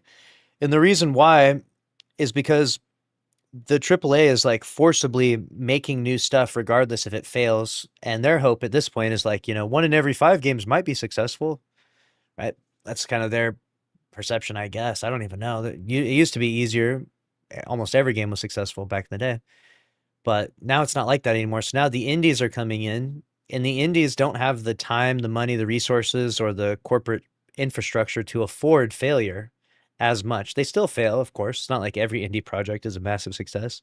But because they can't afford to fail, their backs are against the wall. They're investing their money, their time, and their blood, sweat, and tears into a product that might earn them nothing or might make them a millionaire overnight, right? We saw that happen with a bunch of games this year. They're inclined to only work on something that is either never been done before or really solves a problem or does something very unique. And that's commendable, I think. And I think that's just the future of this business and this games industry. Unfortunately, not a lot of people have gotten that memo, and a lot of people are just like, you know what? Fuck it. We'll just keep making these games until they fire us. And I mean, that is a strategy that you can have, is like, we'll just keep making the games until we get fired, and then we'll work for another company and we'll just keep doing stuff until we get fired there. And then once we get fired there, we'll just like get hired somewhere else, and then we'll keep doing stuff until we get fired. It's like, I mean, that does, I guess, kind of make ends meet and pay your bills. But ultimately, I think that having a bigger, more ambitious vision and something that's really unique is something that we should almost strive for in some of the ways. Like, this projects like this and stuff like this, just not it's very uninspiring in an industry that is like literally as creative as possible. Like the whole games industry is supposed to be like the pinnacle, the magnum opus of creativity, right? This is supposed to be where creativity thrives. You can, fight demons and become a god, and battle aliens in the future, in the past, in the multiverse. Like that's the whole, like and instead, like movies, they don't have agency. Like you watch a movie, you're just like a passive viewer, right? But in video games, you are, you are the main character, and it's supposed to be really exciting and really fun. And these games are not. They just don't look like they're going to be too fun. Every other new game is a roguelike, dude. Every other new game, it's going to be swords. Oh, okay, first off, third person sword game, right? Roguelite, yes. Fucking extraction shooters, yeah. It's like it's a lot of the reason why they're going that route is because they know the first person esports route. Like you're not going to see another new first person esports game probably for a long time. Like, is there even any a new first person esports game on the roadmap for this year, next year? Is there even? Like that industry is like cooked, right? That's tough. That's super tough competition. That's like not easy to get into. So because they can't do that, right? Because that's like it's already been done and solved and sold and finished, and it's all packaged perfectly and optimized in every way. They're like they basically they go down the hierarchy and they kind of find, okay, well, if we can't do that, then we'll do this. And okay, we can't do that, then we'll do this, and we can't do that and this. Eventually what happens is you end up at the bottom rung. You're at the bottom rung now, and you're making games and conceptualizing games in the least popular categories that people are interested in playing. And so you kind of missed the plot, I think. I think you missed it. I think that the whole goal was to elevate and to re-envision and to integrate new ingredients and new components and mechanics and ideas into proven successful ideas. Instead, now it's kind of just like, well, what if we made Mickey Mouse an extraction shooter? That would be crazy, right? It's like, I don't think so, man. I really don't think so. Now, don't get me wrong. I will be a Donald Duck main. All right. I will be main. That's my guy, Donald Duck. But, I don't think this game is going to be the next big hit. Right. And I'm not saying that esports is everything. What I'm saying is that it serves as a good example of like what's at the top and why these guys aren't competing against this. Notice that none of the recent games that died, none of them were esports attempt games, right? Because people know like, oh, like you don't really fuck with that. You don't jump into that lightly. That's hard to get into. But the nice part about the esports games, whether you like them or not, I mean, most of us probably don't play them or even entertain videos on the topic, but the nice part about them is that they will have longevity, generally speaking, because they've been going on for a while, consistent competitions, they kind of build that energy. Later generations, build up the audience and the fans and stuff. A Destiny-like first-person shooter single player is Witchfire. A Destiny-like first-person... Interesting. I'll have to check out Witchfire. Witchfire. Nice. We'll check this game out. I'll pull this up right now. You think I won't?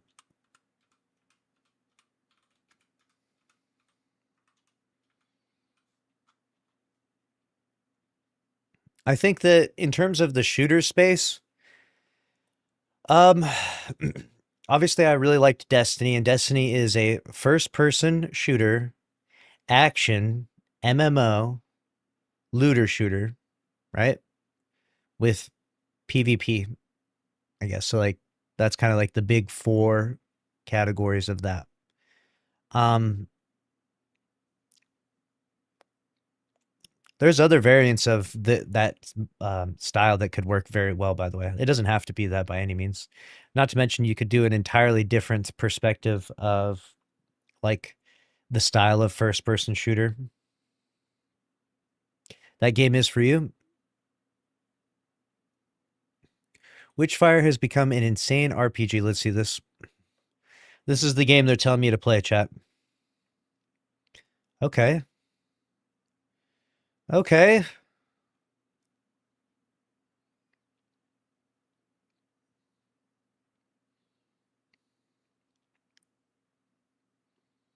Is it a single player game only then?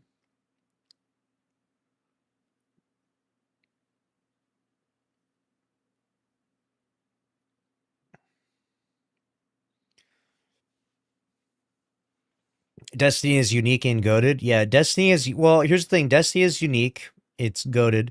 It was also highly ambitious for its time, and even still, 12 years later, it's still a highly ambitious project. Notice that there was 0 deaths of a Destiny project in this year, a first-person looter shooter action MMO PvP game with raids end game. There was no death of that game this year, other than Destiny, obviously. Destiny this year, last year, the year before that, right? Like those style of games don't come out because it's too ambitious. You know what I'm saying? Bungie, for all their faults, they definitely thought big. And I think the reason why Destiny did so well is because Destiny solved a problem for a game that didn't exist for its time.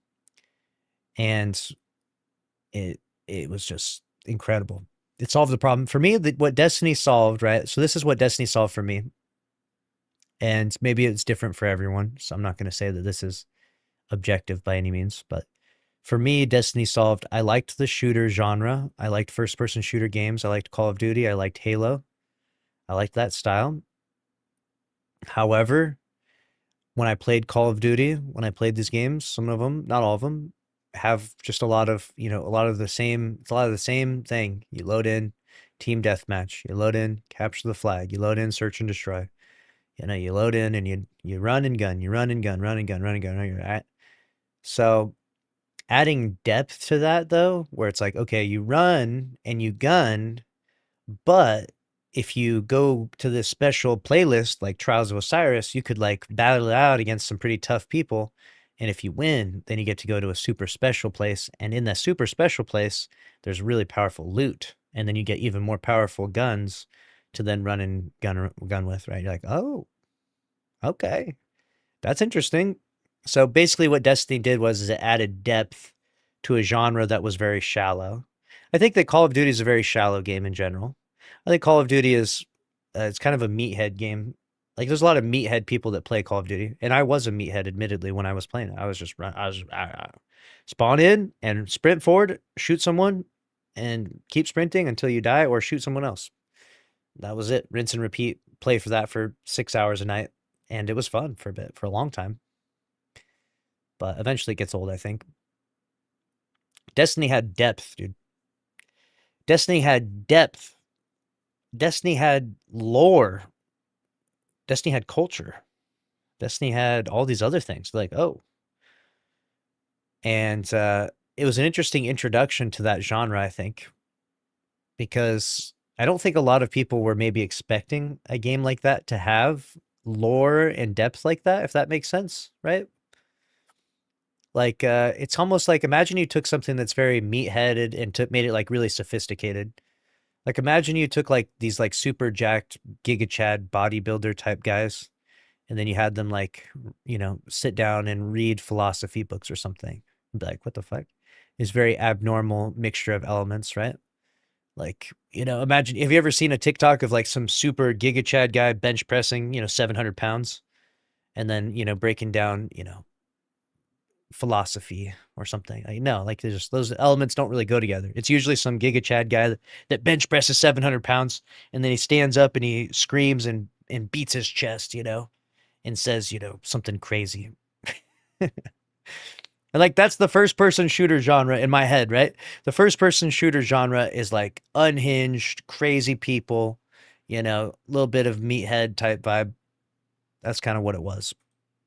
And so Bungie entering that space and kind of turning it more sophisticated and introducing sci-fi and lore and, just interesting tidbits of history and information and all that stuff is really cool. It's very cool. But it takes a certain player to appreciate it. I think most people kind of like just the meathead stuff in a lot of ways. At least if you're going to play a shooter game, So it's kind of its downside, right? Destiny was really, really good, but you almost like had to be a person that liked shooter games before you played Destiny, but then you also had to appreciate the like culture of Destiny, if that makes sense. The lore and the like storytelling and the campaigns and the aliens and the battles and the stuff like that. And not everyone likes that, Not everyone likes those ingredients, and that's okay. It's okay. It's not meant to be a game for everyone, but it was a game for a lot of people, and it was really cool. I think, like I said before, and I'm gonna keep saying this because I think people are gonna laugh one day when it gets comes true. But like 10, 20 years from now, people are gonna talk about games and like games that should be made, and people will be like, "Man, that Destiny game, yeah, we should make that game was really far ahead of its time. That game was really far ahead of its time. Why did that game die? What happened there? Well, that's crazy. The game did what? It had this and that and this and that. And that. What? That sounds like the best game ever." Someone said Destiny is perfect. It's essentially like Bungie having the Holy Grail, but using it to hold dead flowers. They had the opportunity to create something far greater than what we got. That's true. So here's the thing. I'll give Bungie credit though, where credit is due. They came up with it, but it's almost like they made a beast that required too much fuel, right? Like every car has like, I don't know, I'm not a big car expert, but it's got like, a certain number of fucking pistons, right? You've got like a V4, V6, V8, V12. Destiny 2 was like a V20 engine. It was like a V20 engine, and it just had all these moving parts. Just so much power was required, and it just required so much fuel to fucking keep this thing going forward because it just was such an ambitious project in its base game, right? And so you can almost like I'll give you an example. Like imagine how easy it would be for Bungie to like introduce new stuff in the game if it was just a Crucible game and nothing else. And there'd be a new Crucible map every week. That's no problem for them with their size and everything. But that's not the game people wanted though. They didn't want people to just make Call of Duty, but it's Destiny now. But obviously they would have been able to just do so much more. They mismanaged, and it's a combination of mismanagement of also, unfortunately not having like future plans set out very well, If Destiny's budget was kind of running tight, the goal would obviously be to, have some sort of Destiny project live on post-mortem. No matter how goofy the project is, it just seems odd to have nothing. And then, of course, like I said, the player trends maybe not heading that way as much. Destiny really struggled to get new people for a long time, man. Destiny really struggled to get new people for a long time. We were talking about it all the time for years. Like, how does Destiny get new people? How do we fix the new player onboarding? How do we get people to play this game? How do we get people to become Destiny fans? And there's lots of solutions given out, and none of them are wrong necessarily, but it definitely isn't easy, right? It's not easy to just get people to play your game in this day and age. Look at Marathon, that game's struggling. Look at fucking High Guard and Concord and countless others.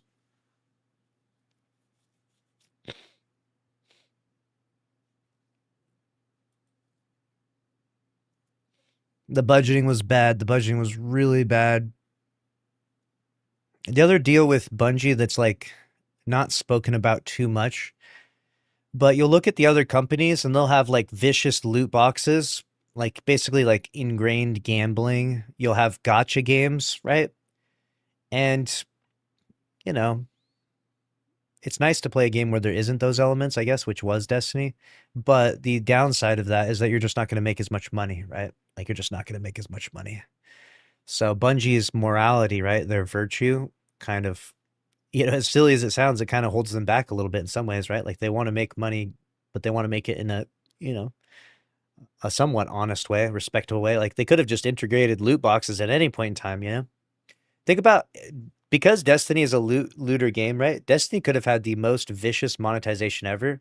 We roast Bungie for all the shit that they did, and they definitely did a lot, don't get me wrong. But it could have been so much worse. Can we at least agree on that? It could have been so much worse.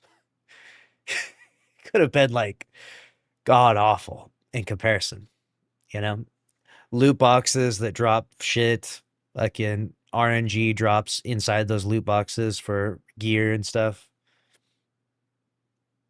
Could have been basically like fucking like some of these games have like NFTs and skins and like a black market where people are selling rare items in the game and shit. Like it could have been much, much worse for sure. Like Bungie was trying to, walk a tightrope where they really, really, really need to make money clearly, because they got crazy high salaries and shit in Seattle. But they also don't want to like make money in a way that feels dishonest or like, they feel like scumbags at the end of the day because they fucking bamboozled and scam dizzled everyone. Um, like how probably some of these game companies have to feel, right? Like you ever see one of these games where like you can spend like $10,000 in the game to like buy power? Like, what are we even doing at that point? Like, how do you go to sleep at night knowing that a person played your video game, which is pixels on a screen, and you let them spend $10,000 in a day for the pixels on the screen to have some different pixels, you know? And like, they can't afford that shit. So like, you got to feel kind of bad. You got to be like, damn, I'm basically like taking from people who are mentally ill. And, I don't know I guess they sleep well on their yachts and with their, Pete Parsons collections of cars and shit, I imagine. But I would feel like I'd feel so guilty, dude. Oh my God. We watched that one game where that guy spent like 100 grand in the game. 100, can you imagine spending, could you imagine? Like, just think about that for a minute. Think about you spent 100 grand in a game. $100,000. What the fuck? That's crazy. That's absurd. All right. Let's get on to the next one, chat.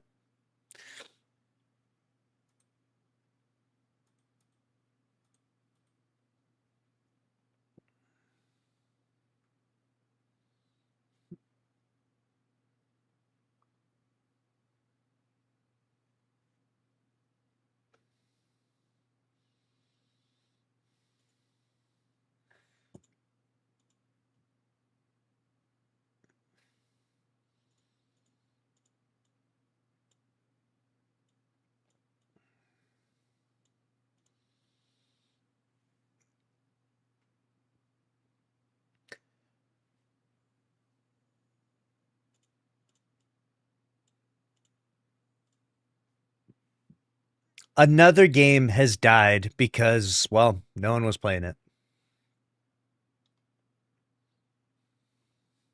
And no, we're not talking about Marathon. Today we're talking about Splitgate Arena Reloaded. This game has been in trouble for a while, and its troubles will probably be very telling of how much longer Bungie has with Marathon, I think. Obviously, the studio size for Splitgate and for 1047 games is much, much smaller than Bungie, but we'll go through the data in just a moment. I think you'll see the bigger picture here. 1047 Games is ending active development on both Impulse and Splitgate Arena Reloaded. The studio says both games are no longer generating enough revenue to cover dedicated costs. On September 3rd, dedicated servers and matchmaking will be removed, but players will still be able to play through peer-to-peer hosting and server browsers. You know what's crazy to think about that? Is that Destiny was peer-to-peer, but Marathon has dedicated servers. You know that's bad. You know that means that their budget is so much higher. I remember when they first announced it, they were like, Marathon, it's getting dedicated servers. That was kind of a bad moment for them. Remember when Luke Smith said that? People were like, what? That's what we wanted. The quote says, what we do not want to do is simply shut the games down, so we have reworked Impulse and Splitgate Arena Reloaded to support peer-to-peer play. So there it is, and this was the game's population on its death announcement here, which is 126 players online right now, 169 players, okay? So there's some of that triple digit, those marathonian numbers we've been talking about lately. If you scroll back through the day-to-day population, you can see that it had just a few hundred players each day, and an update that happened in December that peaked at 2,000 players. And before that, it had its game's launch, which launched at 25,000. So it was already looking like some serious trouble for Splitgate Arena Reloaded. This game, from what I've been told, I played the original, but I didn't play this one. It basically didn't inspire enough from players in order to be interested. just felt like a lot of the same game and unnecessary for a new launch. So that's what I've been told, at least. If you played, feel free to comment your thoughts down below.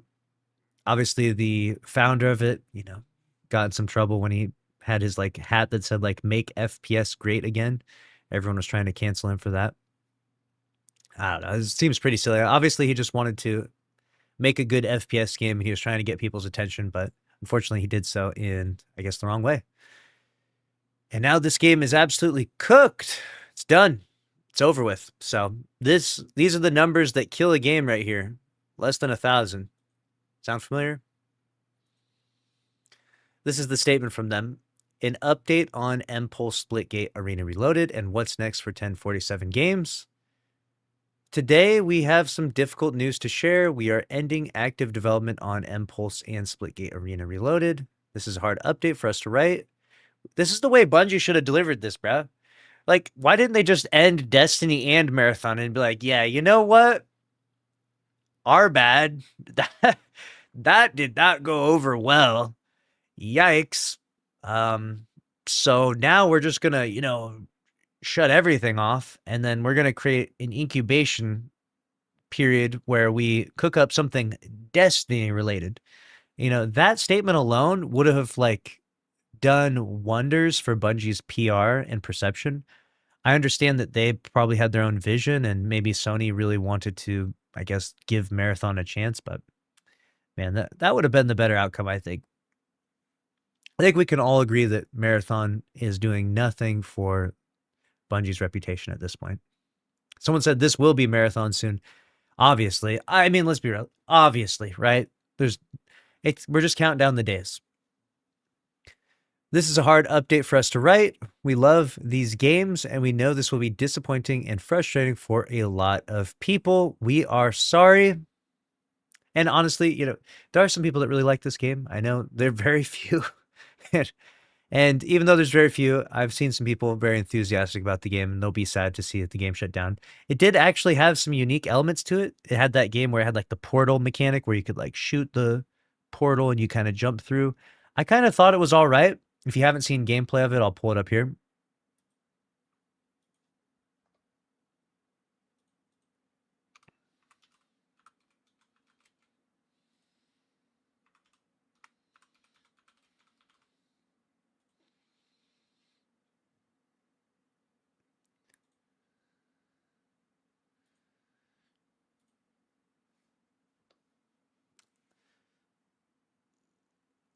So this is what some gameplay of it looks like. It's got your classic FPS shooter vibe to it.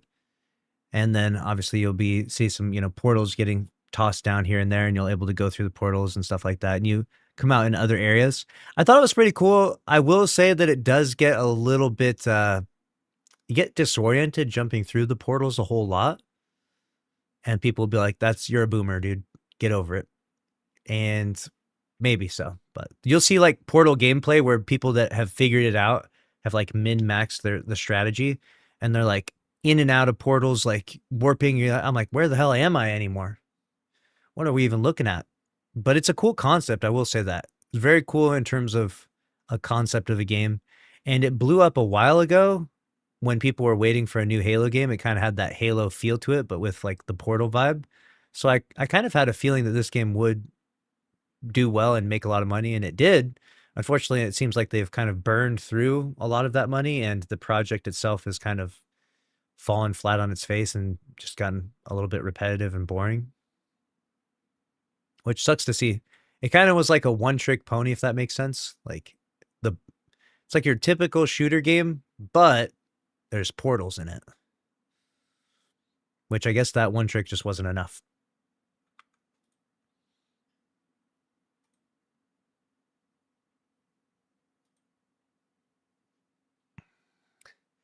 The reality is that neither game is generating enough revenue to support the ongoing cost of dedicated servers. Damn! Them dedicated servers are expensive. We are dude, Marathon is so deep in the red then. If this game died and they couldn't afford the servers, can you imagine how bad it is for Marathon right now? they have to be burning through like $4 or $5 million a month making Marathon right now. Sony has to just be absolutely fuming. And in part, this makes sense why we had peer-to-peer for so long. We had peer-to-peer in Destiny for so long, it didn't make any sense. And you know what was the craziest part about peer-to-peer? And this is an era of Destiny that most of you will never understand, and I totally get it. And maybe this is like, oh, streamer problems, you know, some first world problems type of energy. But when you played on peer-to-peer, you could easily rip someone's IP address so easily that literal kids were ripping our IP address when we were doing the lab stream, and they were DDoSing us like all the time. Like once a month, we would just be like DDoSed by some random, you know, kid that we beat in trials and was like, you know what? Boom. And I think the craziest part about it is that when they do it, when they DDoS other people in trials, it's like, okay, you win the trials match, great, whatever. But when you DDoS a streamer, their stream ends, and that's supposed to be their livelihood if they're like a full-time streamer. So it was kind of a crazy situation where we're like streaming Destiny and we're like, yeah, we just can't do our job anymore because literal kids are able to fish our IP and DDoS us anytime they want. There was a time when someone DDoS us, he was blackmailing us. He made us carry him in Crota's End. This is a real story. I know it's almost embarrassing to say it out loud, but we were blackmailed by a child and forced to carry him through Crota's End, or else he would DDoS us. How crazy is that? And you see, people said it's a federal crime. These kids they haven't fully formed their prefrontal cortex. They're not making good decisions. And yes, we did carry him. We did carry him because we're like, you know what? Fuck it. We don't want to get DDoS. And then he was like telling us that we had to carry him multiple times. So eventually we're just like, no, like go away. And then he would just DDoS us. He would just end our stream and kick us offline. And our internet modem would go from, you know, it has all the green lights on it. It would just have like no lights on it or a red light or something. So we're just like, well, I guess there goes the stream for that day. It was such a bizarre time. And that was just the normal. That was just like how you played Destiny.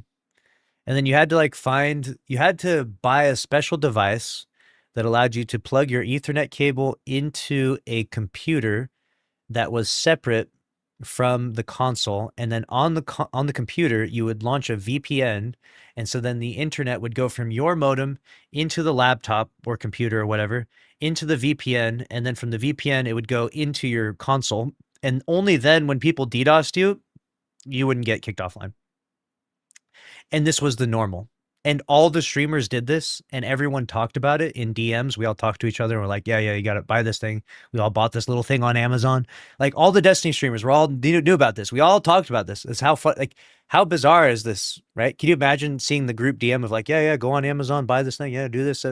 That's what people did for years, not just in Destiny 1, but also into Destiny 2. That's how crazy it was. And people don't know about, I should make a standalone video talking about this because no one wanted to talk about it at the time because they didn't want to raise awareness to it because they were worried that, like, you know, it really sucks when you're trying to stream and you just can't, or trying to play Destiny and you literally can't. And it was the easiest thing ever to rip people's IP address. So no one talked about it for a long time. And then eventually what happened was Bungie finally purchased Steam Data Relay. And that made it so that basically Steam functioned as the VPN. And when people DDoS you in Destiny now, they're just DDoSing Steam, which does nothing because they have servers that are like fucking GigaChad servers. So, but anyways, random tangent, but very interesting. We have continued covering these costs because we wanted to give both games every opportunity to grow, but we have reached the point where that is no longer sustainable. I don't know why, but I'm just visioning like Bungie writing this about Marathon. We have loved working on these games, playing them, and building them with this community, and we wish we could continue supporting them.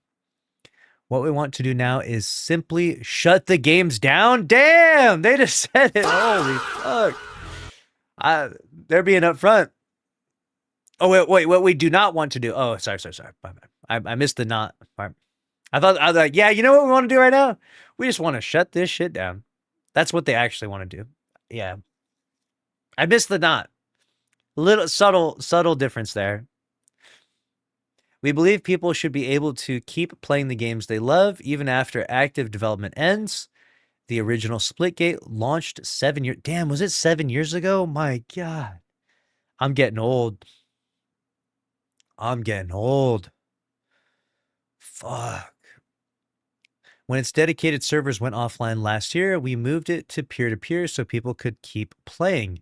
It remains playable today, including on console. This is what Marathon Marathon for peer-to-peer. This will keep the game alive. But technically, if there's still just one person playing the game, I mean, maybe it won't launch, but wherever technically possible, we want that to be true of every game we make. So we have reworked Impulse and Splitgate Arena Reloaded to support peer-to-peer play. I didn't realize it was like that. I didn't realize it was like dedicated servers, mega expensive, peer-to-peer, cheap and free, I guess. On Thursday, September 3rd, both games will move to peer-to-peer hosting with a server browser. Dedicated servers and matchmaking will shut down. Damn, matchmaking is going to shut down? But players will be able to host matches, find games, and play with friends forever. Impulse will also receive one new map and lower its price across all regions. This will be the final version of Impulse. Active development may be ending, but we'll still be playing Impulse and Splitgate Arena Reloaded and hang out in the Discord. If you see us in a lobby, come say hi. I think, wasn't Impulse that like knockoff Titanfall game?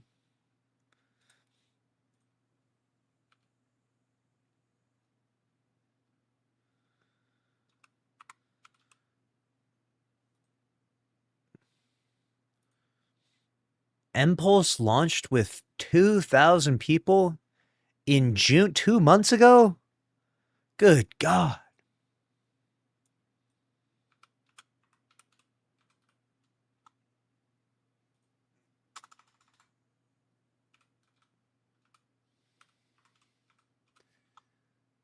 Bro, what are we doing? I typed in gameplay 3 times now.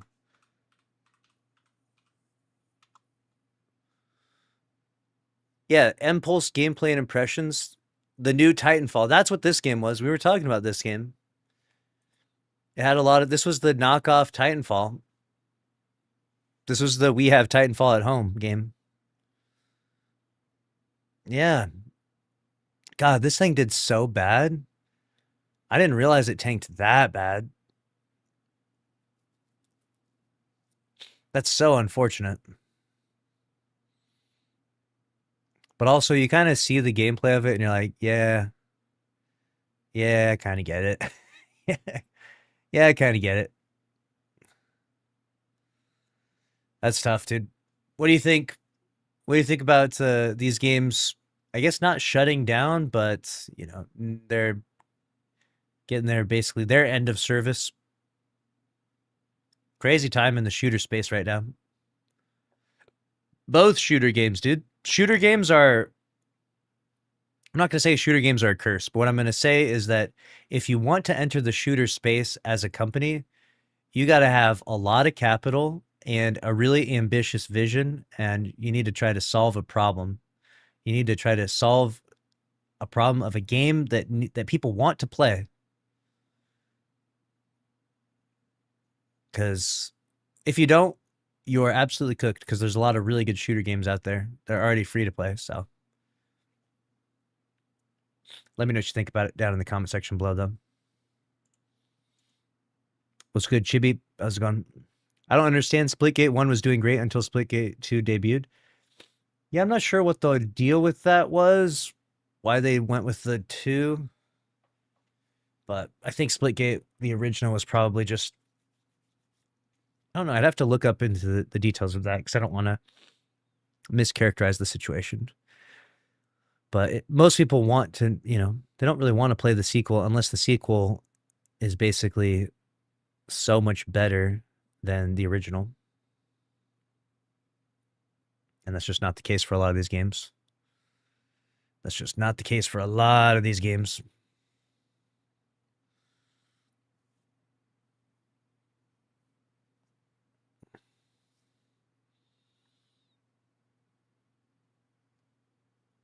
Alrighty, chat. That's gonna be a wrap for me tonight. We covered a bunch of news stories. Make sure you're subscribed to the YouTube channels. We successfully solo flawless all the dungeons, so I got to compile that together into one video. It's gonna be a big video. It's gonna be like fucking 12 hours long. And yeah, and then once that video will go live soon. I gotta get that cooked up. Thanks for watching. Thanks for hanging out. Thanks for vibing. I'll see you back here tomorrow.